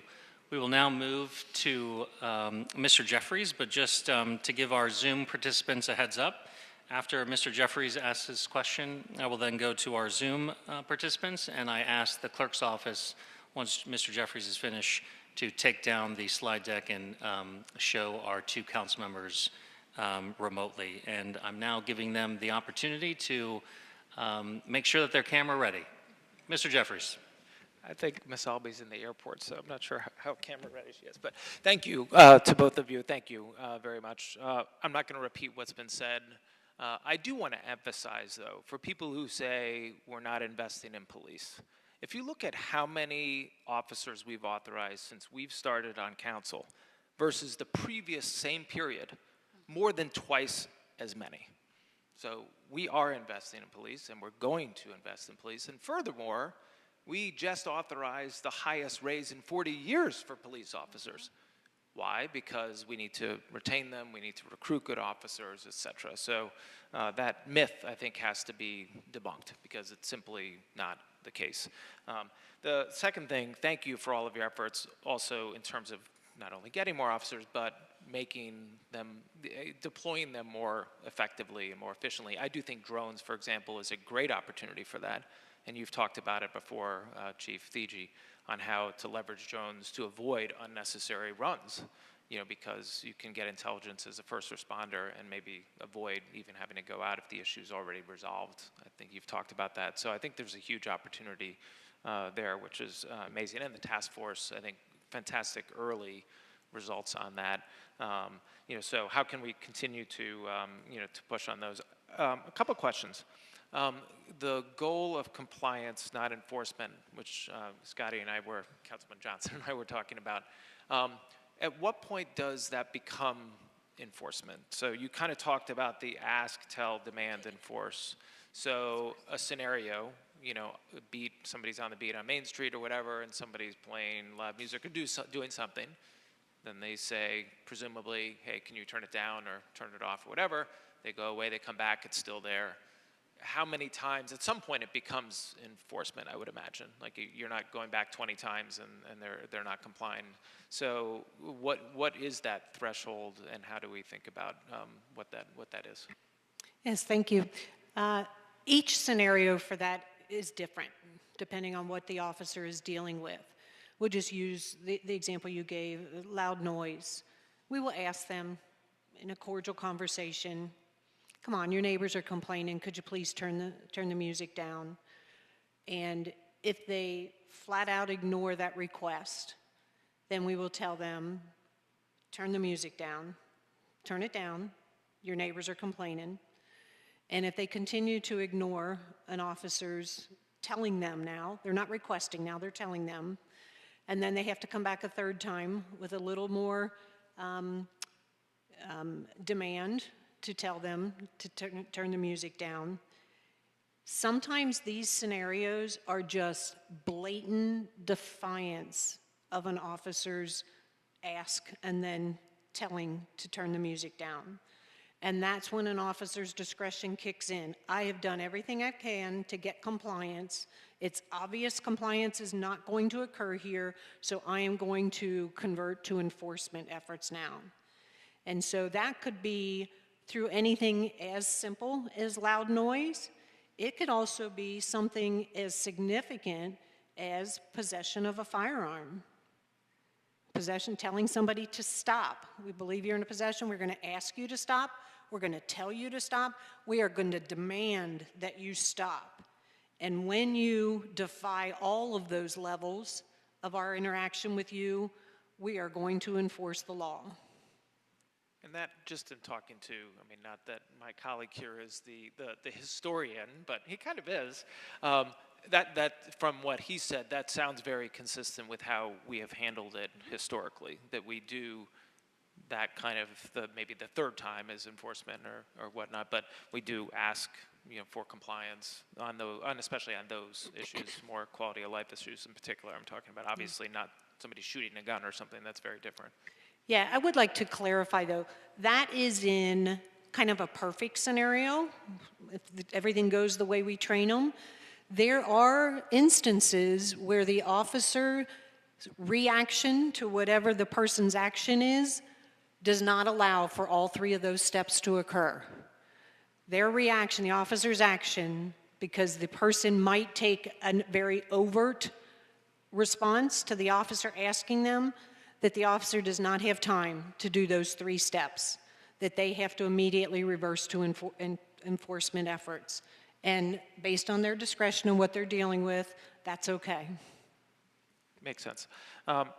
Just shifting gears to theft from auto, especially downtown and over the Rhine, because that has been obviously a huge issue. I was out meeting with a bunch of residents here in the downtown over the Rhine area, and as we all know, what has often happened is people come into town for a Bengals game or for the Reds game or for a concert or something, and they'll leave their gun and as a result, this has been a huge challenge. So 2 parts to that. What is, I saw, which is fantastic, the overall theft from auto across the city is down. How is it looking in downtown over the Rhine in particular? And then specifically, what kind of things, I know there have been a lot of solutions thrown out. Some residents have said, how do we give out gun locks? How do we, should we look at parking lots and changing rules around parking lots where you force them to have fences so people can't get in and out as easily, between lots to steal things. Like there are a lot of other environmental and other solutions, but if you could talk first to the data and then second, what kind of solutions are we looking at between you and the manager on this specific issue? Absolutely. So yes, our theft from autos have been declining over the last several weeks. Attributed that to a lot of different things. The Street Crimes Task Force, that was an area they were advised to focus on. I think sometimes it's in the messaging as well. Maybe just some people who thought about coming downtown to break into a car realize now that we have task force officers out and we have drones out. Maybe they've kind of second-guessed that decision to come down and break into cars, and that's good. That's a positive outcome, in my opinion. So we're doing that, and we continue to push the gun locks. We have gun locks available to all of our districts, but we could hand out 1,000 gun locks. I can't make anybody use it as it's intended. So that's where education needs to come in. We'll give them the locks. We'll tell them the significance of using it. I could not imagine being a legal gun owner, having my firearm stolen out of my car and then used in the commission of a violent crime. That is something a gun owner will have to live with for the rest of their life because they didn't properly store their firearm. So that's part of the educational piece that we can offer to them. As for the decline, is specific in the central business section, I know the numbers are down, but I do not have their specific stats in front of me right now. I have the citywide. And to the council member, regarding the things that we're looking into, we had already been working on a parking lot licensing program that was technically on the books, but was not necessarily operationalized. That has been something that has been underway. What that will do is right now, the surface parking lots are essentially, you can man it however you choose to. We don't have anybody enforcing it. So some may have people that are there, some people may have no attendants that are there. Some may have landscaping, some may not have landscaping. They're all over the board. With the licensing program, you will actually be voting on those positions coming up in the meeting in August. We are hiring people that will be manning the parking lots, making sure that there's a license that they have to pay associated with all surface parking lots. In addition to that, we are looking at what is currently on the books from a safety standpoint and how do we need to improve them to make it so that there are certain requirements as well added to that. What we have witnessed, what I've personally witnessed, is there may be one parking lot that has one person who is manning it that might be in Cincinnati but has to drive up to Dayton for a parking lot, to man a parking lot, and that is not responsible, right? So for me, I've also seen, and they're not all the same, there are some surface parking lot owners who do a great job, but there are also others that may have some predatory practices or may have people victimizing them in a sense to where we've had issues that Cincinnati Police Department's brought to attention where people have put in scan cards on people's cars and they essentially think that they're paying, but they're not. It's a scam. So we have to beef that up. That is something that is in progress. And then tied to Chief Thigi, one of her captains has came up with the idea with rating parking lots. So depending on how well your parking lot is from a safety perspective, from a landscaping perspective, from a nuisance perspective, are we getting a lot of issues with that? We will have a rate of a recommendation potentially that it says you should park here, or you're not an A, so you need to there's some work that you need to be done. Those are things that are underway. We're not there yet, but the goal for me would be to hopefully have something stood up by this fall.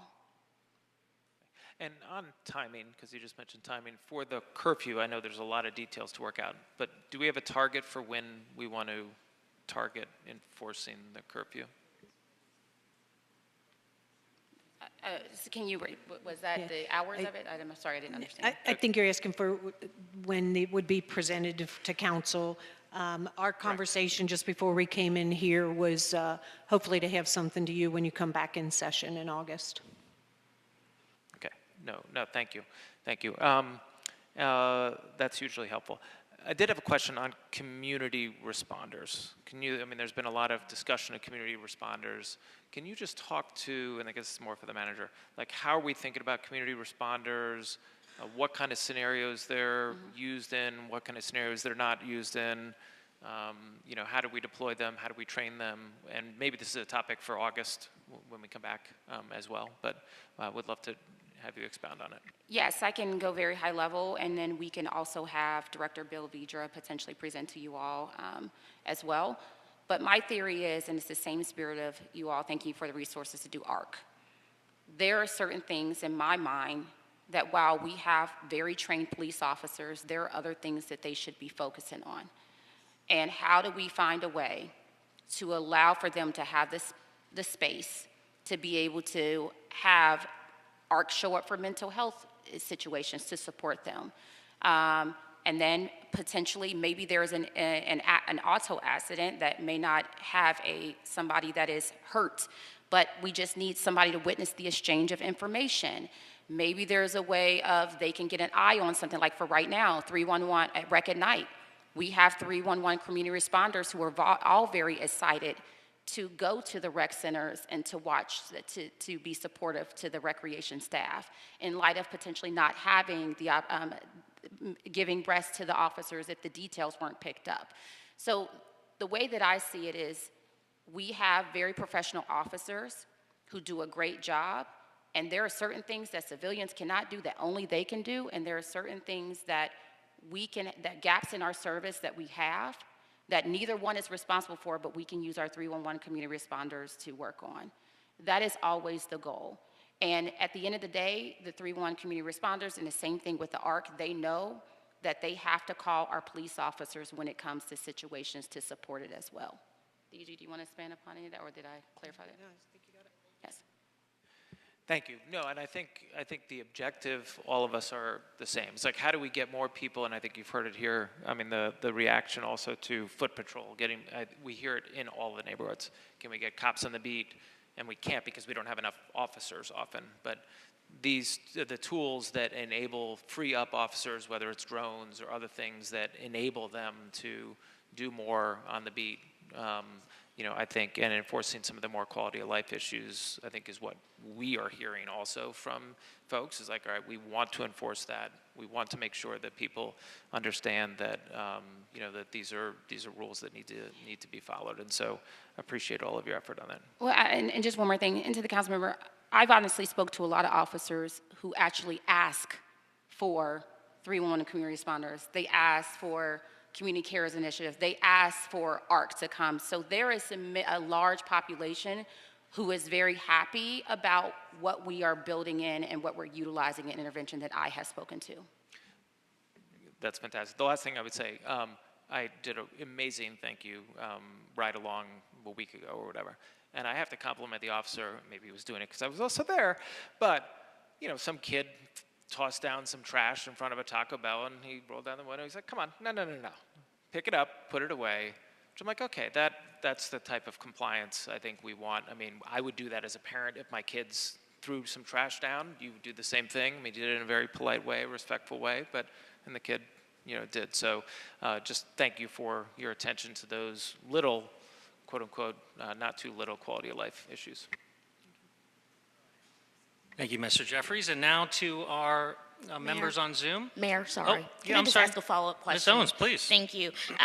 I just want to go back to kind of going upstream when we think about the larger approach around advocacy and what strategy in terms of lobbying, what that means. And so in the context of gun laws, because when we're going back to the conversation around parking lots, it seems to me that this transient nature of gun laws, or the variety of gun laws as you cross jurisdictions or come from another jurisdiction that doesn't have the same laws, presents challenges. And so I don't know if there's something else that you can say. I just think, here in Cincinnati, we've passed safe storage, and having your firearm in the car, you have to lock it up. That maybe someone came from another area that that is not the common law. And so if we can just speak to if there's a larger strategy, again, around this regional approach and what safety means for all of us as we advocate.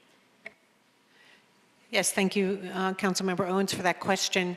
It gives me an opportunity to let council know. So I've had conversations with our state representative, Cindy Abrams, who happens to have been a Cincinnati police officer. She's very public safety oriented, very supportive of law enforcement. And I had this conversation with her about why at the state level would they be opposed to some of the legislation that we tried to enact.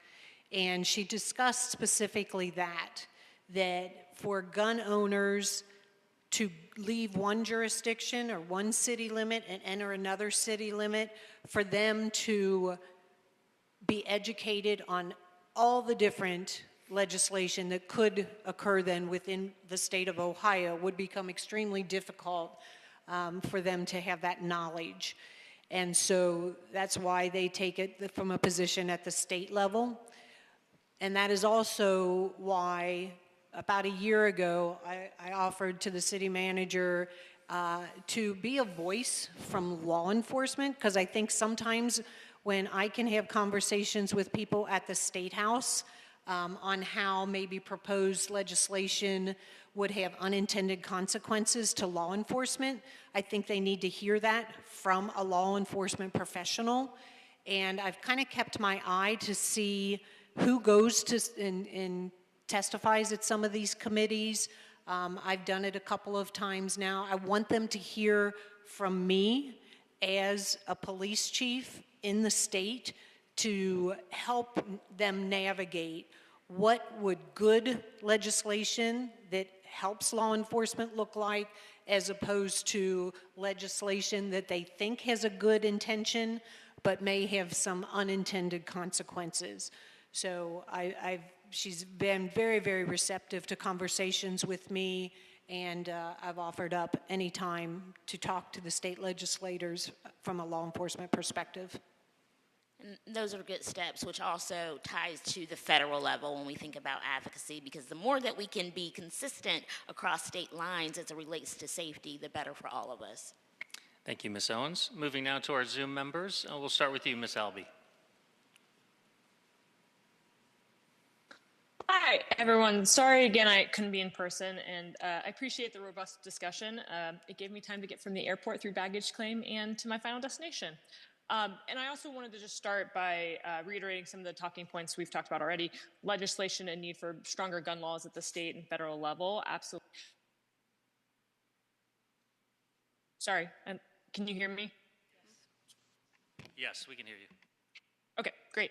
And then also there's been conversation today around our holistic strategy with Act for Citizency and kind of the yes and approach around gun violence and violence prevention. So there's a couple things in the motion we haven't necessarily hit on quite yet. Councilmember Jeffries just beat me to it and outlining the kind of parking license program and grading system. To add a little extra context there, since as Action Team Lead for Secure Storage was part of an early conversation there, some of those standards would include, better requirements around lighting, security, landscaping.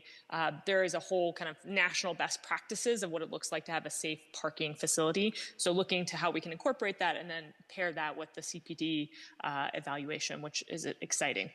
Another thing we haven't quite talked about today, which is included in this motion, is around the permitting at the banks. So, City Manager, I was wondering if you could talk a little bit about the success we've seen with that 21 and over permit at the banks, and if it were to be expanded, does that mean those private business owners are taking on additional responsibilities, or what that would look like? To the chair, to the council member, thank you for the question. We have seen great success with the banks and the 21 and up, the permitting process that has happened. The expansion is going to, that is really up to the banks working group. We have a conversation with them to see what are the costs associated with that, because in addition to expansion, there would need to be additional security. As you know, where it's located right now, there's a very defined egress where they can control when people are coming in near those stairways that are tied to the bank. So in expansion, we would have to control where the crowds are coming. So they're trying to figure out a way to make that happen. So we are waiting to hear back further information from them about what the economics could be for that, in addition to how they could recommend that being feasible. So right now, we're just in a wait and see. Okay. And currently, remind me, is it the companies themselves or the businesses down there themselves are taking care of those costs today? So if an expansion could maybe include, the city chipping in? Is that the question? Correct. Because right now, it is currently it's a permit, a special permit that is actually, the bank's steering committee is the one that put out this permit for those business owners. So if there was an additional expansion, they may be asking for us to come for resources to help with the security, the additional staffing that may be needed. So we're just waiting to see what their thoughts are from that. Okay, great, thank you. So another thing that we haven't hit on today, but and it's not in the motion as it stands now, but we've extended the red bike kind of limited hours. You mentioned it, City Manager, in your presentation. What have we seen so far with that red bike limited hours? Have we seen progress with the kind of data points we were trying to achieve with that? From what we have heard from Cincinnati Police Department and being a cooperative partner to what are the tools that they need to do their job successfully, this has been a very good investment for them. They are seeing that this is an improvement. Chief, do you want to expand upon that? No, I think the manager covers that. These types of tools that are out there, and when I say tools, I'm thinking like way outside the box. Rec at Night is a tool for the officers that is not a traditional tool. So when any of these tools that can show a benefit to an officer's efforts on the street, it is well worth the investment. But to expand upon that, the goal for us now is to make sure that we're working very closely with the executive director of Red Bike to, when we do incorporate scale back the restrictions, that they have the proper tools on the bikes that are needed so that we can make sure that they're safe in addition to not causing an additional nuisances to what the job that the police officer is trying to accomplish. And that is our commitment. He has been a great partner in that, and we're looking forward to those enhancements. Yeah. And if I could add, one of the things that we've gotten asked about the red bikes is, what is the data showing? We are extremely data-driven. We've been touting that for several years now. We talk about the data all the time. We've talked about it here today. But there are some things that data just doesn't capture for us, and that's where I have to listen to the officers that are the boots on the ground doing the work, and if they tell me they're seeing something that is helping their efforts or hindering their efforts, I need to take them at their word and look at that through their eyes as they're trying to accomplish what we've set them out to do. Yeah, appreciate that. And City Manager, just to clarify, when you say proper tools, are we talking about geofencing, being able to limit the red bikes being taken into places they shouldn't be taken? Correct. I'm talking about geofencing. I'm talking about, is there something that, right now the scooters have the geofencing capability. They have those data, which has allowed us to be able to maneuver differently with the scooters. So I've asked the executive director to give me all the things that we could potentially consider. And then we should look at what is the cost, because obviously the city is one of many partners on the board. So this could be a financial ask that is needed, that we're going to need not just the city, but additional support from other people. But we have a fleet of bikes that definitely need to have those upgrades. And I'm happy to work with them to figure out how do we make this happen. Okay, great. Thank you. Appreciate that update. I want to dig into the curfew, since that's a big part of the motion. But first I want to start with some of the data. So Chief, we know that, when we look at the data, property crime is really where we're seeing this increase, although we got it down a little bit in the most recent. But when you presented the B&E burglary stats we were just looking at, it said on the slide that the offenders were older and transient. So are we seeing, what's the youth involvement that we're seeing in these property crimes?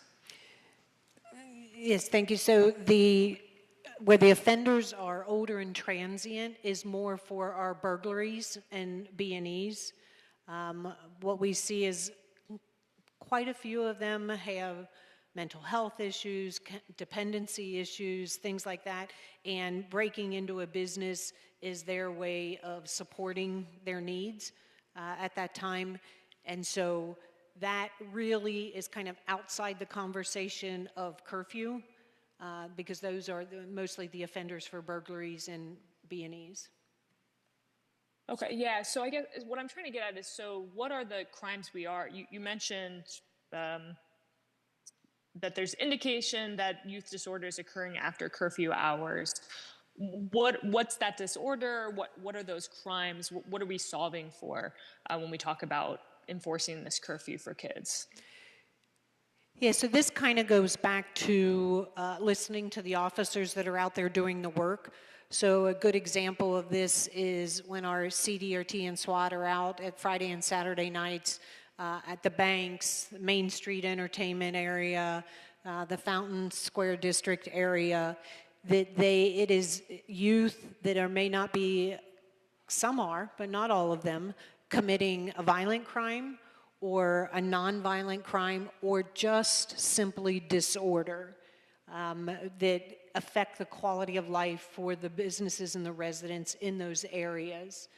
And so that's the numbers that we're gauging on, is calls for service that involve youth and disorder in the statement made by the complainants. That's where we draw the data from. Okay, and do we have a sense, I saw it wasn't in the presentation, do you have a sense of how many there are? How, like, when we think about these calls coming in after hours, is it majority calls because the kids involved or majority adult related? I'm just trying to get a sense here of the kids' involvement in these issues, specifically that after hours period. Yeah, so we've collected our first round of data on that, and we've broken it down by neighborhoods. That is something we are looking at as we work with the administration to design revision to the curfew ordinance. However, what we after a call yesterday, what we see is we need to collect additional data sets to be able to make a really educated decision on the ordinance that will be proposed. But what we are seeing is different neighborhoods are encountering a different percentage of juvenile disorder after current curfew hours. Yeah, that's helpful. I think as you work through these other data sets, I'd be curious what type of disorder, right? What type of crimes are we talking about? Where is it happening when we're talking about kids specifically? And I'd also be curious if there's a comparison of youth disorder during the day versus at night. Is there truly a spike at night? Maybe you know that even just anecdotally, but I think that would be really helpful data as we think about this curfew. Yeah, we will look at all of that data. We will make that recommendation to the law department as they're doing this language. There's also opportunities for people if they're wondering why we are looking at certain data sets. There's a lot of information they can get from Cincy Insights that will educate them on the different sets that we're looking at. Yeah, absolutely. City Manager, you mentioned that the curfew kind of process isn't quite fully baked yet, and you all aren't ready to make a recommendation today. We've talked about the safe space, get the kid to that curfew center, kind of talk with them, try to contact the parents. But what would happen after that? If we can't get a hold of the parents, what happens?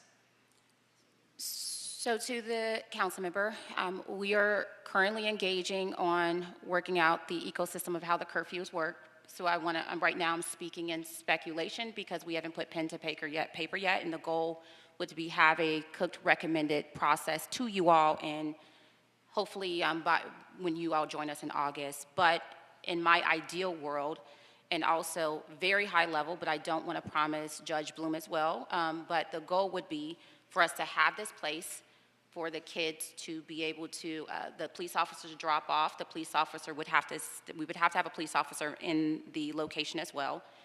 And it would be to get in contact with the parents, to figure out a way to work with community to get in contact with the parents. And then we have to talk about what happens next. Those would be external partners outside of the city of Cincinnati, because those are where the lines of which we don't do that level of work. We can only, so that would probably be potentially engaging our partners, whether that be Lighthouse, whether that be, which we've had very high-level conversations with, but nothing concrete. So as we present this to you all back in August, we will have questions, answers to this. This is a working process that my team is committed to having consistent meetings on, and we will make sure we address those. Yeah, I think this is truly the crux of it. So the first line in this motion says, enforce the curfew. And yet to me, it's this question of what happens next. Do we take these kids to 2020? Are they then charged? Do they end up with something on their record? If a parent still is not there, is JFS called? I did call Judge Bloom yesterday to understand kind of how things work today in her world. And I hear she left chambers, so my apologies. But I believe what I understood from her is, if for whatever reason there's a kid at 2020 who's not being booked, who's not being kept overnight, and the parent's not there, that she has an obligation to call JFS. So I think these are the questions for us as lawmakers to understand when we talk about unintended consequences. What is that full ecosystem of this curfew? After we get past that curfew center process. So maybe even, I don't know if the solicitor's office could even talk through, like, legally, is this like a charge for kids that ends up on their record? What does that look like from a legal perspective? The law department is involved when we are, as we are talking about the bones of the legislation, and they are definitely asking those questions as we are figuring out what the final product will be. So we will note this and make sure that when we present back to you all in August that we can have these, the answers to these questions. And it's for you all to determine, we will give you our recommendations, and it's for you all to determine whether you are supportive of it or not. Yeah, appreciate that. Another question for me, I think we saw really great success at the transit centers with Iris Rowley and her team engaging as those violence interrupters. What is the administration thinking in terms of how can we maybe employ that model ahead of the curfew time so we actually get kids home safely before we even have to have that interaction with officers? To the council member, we have been deploying Iris Rowley and her team. They have been actively out there along with police officers on the weekend, so they have, we have been in constant communication. They have been a part of the process of where they have recognized some of the kids and have done the encouragement, but at the end of the day, we will be having them as partners when the goal is to hopefully escalate the warning that police officers have to do when the curfew time is approaching. They will and have been consistently alongside us, so that will be something that we will talk about further. Yeah, I appreciate it. And I know you said this process is still ongoing, and I'm hitting you with a lot of detailed questions, but I appreciate that. I think my last question I'll finish on just in terms of the curfew is, as we look at peer cities, is there a peer city that's enforcing a curfew and doing it well? And what is the success measure, or what's the best practices we see in other cities that have taken this on? Yes, Council Member, thank you again for that question. It gives me an opportunity to let you all know that we are not making, we being police and the city administration, are not making this decision in a silo. I have reached out to some of my counterparts in other cities, specifically Tulsa, Oklahoma. Has enacted some revisions to their curfew. I talked to the chief there. They modeled theirs off of Oklahoma City, which had successes. And I've also read daily different articles from law enforcement magazines and such. And there are other cities. Indianapolis just enacted a revision to their curfew. And so because we as a country are seeing challenges with our youth now, has caused law enforcement executives across the country to tackle this topic. And I'm all about stealing a good idea that works in another city and trying to implement it here. So yes, I have been in a lot of conversations with other cities and what they're doing around the topic of curfew. Oh, fantastic. I'll look up those cities. I was trying to do some research leading up to this conversation, but thank you. I appreciate that. I think, Chief, to your point about this being a national topic, I think, working with youth is so important. That's why programs like Rec at Night, Skate Night, and all the organizations we support are so fundamental, and why youth support is a critical piece of our Act for Cincy plan. So thank you to the entire team. Again, apologies I couldn't be there, but looking forward to our next August session. Thank you, Ms. Albee. And our final council member, Mr. Nolan. Thank you, Mayor. Thank you, City Manager and Chief Fiji, for sharing your updates and answering all our questions. I know that many of my colleagues on council and I have been meeting with you and others in the administration and discussing the ways to support programs that we see working to curb violence in our community. I recognize the value of today, using our platform to publicize the work that is currently being done and that we have planned for the future. In particular, I want to call out Chief Fiji's comments about collaborating with our partners in the criminal justice system. I have personally met with the county prosecutor's office leadership across multiple police districts, including doing an overnight ride along in District 1 a couple weeks ago, with leadership at the FOP, with our city solicitor's office, with multiple judges, public defenders, several residents and business owners in OTR and downtown, church leaders, and many other leaders in our community. And many of the concerns we're hearing are about recurring offenders and seem to stem from steps in the criminal justice process being handled the way they always have been. Those processes are not working today and need to change. I strongly believe there are opportunities to make improvements in this process, and I will be using my position to convene the parties necessary to make those improvements. My requests of the City Manager and Chief Fiji are to continue participating in those opportunities to make improvements in the criminal justice system, and to do that with the goal of collaborating to produce results. My only question has already been answered regarding the implementation of the curfew, and I appreciate my colleagues getting deep into the details on that today. I know when I was a teenager, just like Pro Tem Parks, I wanted to hang out with my friends, and I often wanted to hang out late. And I do not like criminalizing those activities alone, and I do not like overburdening our police force and criminal justice system with activities that are generally not considered criminal. But if these actions are needed on a short-term basis to stem the current trends of violence, and these actions are producing good results, then I will be supportive. I would note that to the concern Representative Cindy Abrams had about adults having to figure out the different gun laws between municipal jurisdictions, it doesn't seem to be a concern across state jurisdictions. And now, we are asking our teenagers to understand the different curfews that might exist between different municipal jurisdictions. But hopefully that is not a long-term issue. Finally, I want to call out how housing and development factor into these issues. When housing is lacking and unaffordable, our community members have fewer places to go, fewer places to call home, fewer places to gather with their friends. And we routinely see and hear from other community members how vacant buildings and vacant properties provide spaces for criminal activity. So alongside all the efforts that we discussed today and are being approved in the motion, we need to continue to push for more housing and revitalization of vacant properties. Thank you. Thank you, Mr. Nolan. Madam Manager, Madam Chief, after nearly 2.5 hours of testifying, I want to say thank you for not just your efforts to combat crime through this comprehensive approach, but also your commitment to transparency.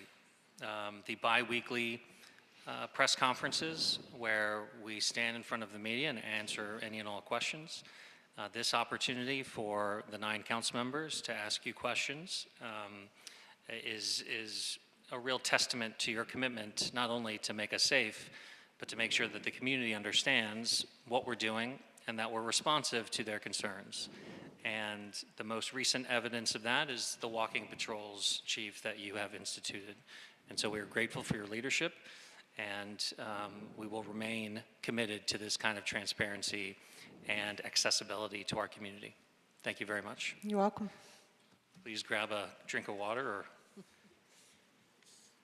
We'll move to our agenda. We only have one item. Item 1 is a motion from myself, President Parks, Councilmember Cramerding, Councilmember Jeffries, Councilmember Johnson, Councilmember Owens, and Councilmember Walsh, that the city administration take the following actions to address public safety and reduce crime, particularly in the downtown and OTR areas. Any comments on the motion? Mr. Chair. Yeah, Vice Mayor. And I heard this actually echoed by several council members. I think it's really important that if we enforce curfews as we're voting to do, and part 2 of that says to that the city manager will come before us with a plan for that. A lot of us have said we just want to make sure we're not criminalizing our young people, and my understanding that is not the intent. We are not trying to criminalize young people. So that's the first thing, and the second thing is to make sure we use that opportunity to help these young people and their families have the resources they need. So thank you for that. Of course. I share that concern, and that is why very publicly I have talked to the community about the challenges with enforcement of the curfew and why we are taking this very deliberate and transparent approach to educate the community about the challenges of enforcing the curfew and the extraordinary steps we are taking not to criminalize our children, but rather to ensure that we can preserve public safety. You know, I know it's not lost on this council that far too many victims of gun violence are children, and far too many perpetrators of gun violence are children as well. And the curfew is certainly not a solution to that, but it is a tool in our toolbox that, given where we are at as a community, that we have to take seriously and have to take steps to enforce. And I do believe this approach, as identified in the motion, is a responsible way to do that. Keep in mind, as the manager said, item 2 is a review and a amendment to the current ordinance for the curfew, and that will require council's vote in the August meeting. And number 3 is, as the city manager exhaustively described, the work behind the scenes with all of our partners, including Judge Bloom at the Juvenile Court, including JFS, and including all of the partners that we fund specifically to do this kind of work, and that is ongoing as well. So just want to assure council members that by voting to support enforcement of the curfew, that does not mean that the administration and police will not come back in August and further detail the plan and be able to answer the very specific questions that you had today. Further questions or, Mr. Johnson, 1 second. I think the city manager wanted to respond to that. Mayor, I just wanted to make a clarification in reference to the ordinance. We do not want to adjust the opening hours of the parks, just the what time it closes. So I just want to clarify. Thank you very much. Mr. Johnson. Thank you, Mayor. Just very quickly, this is also a safety issue for our young people. If they are not out in the late hours, then therefore they do not become victims of crime. So this is also, it's stuff to work out. We're going to get it to the best that we can in this city where it's not criminalized, but we also have to be on top of the fact that we are providing a safety net, keeping young people off the streets at the bewitching hours, so to speak, so they're not victims of crime. Thank you, Mayor. Yeah, to just put it simply, this motion is trying to save kids, period.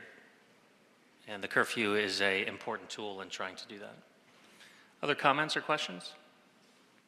Okay, roll call on adoption of the motion, please. Councilmember Cramerding? Yes. Councilmember Jeffries? Yes. Councilmember Johnson. Yes. Vice Mayor Kearney. Yes. Councilmember Owens. Yes. Councilmember Parks. Yes. Councilmember Walsh. Yes.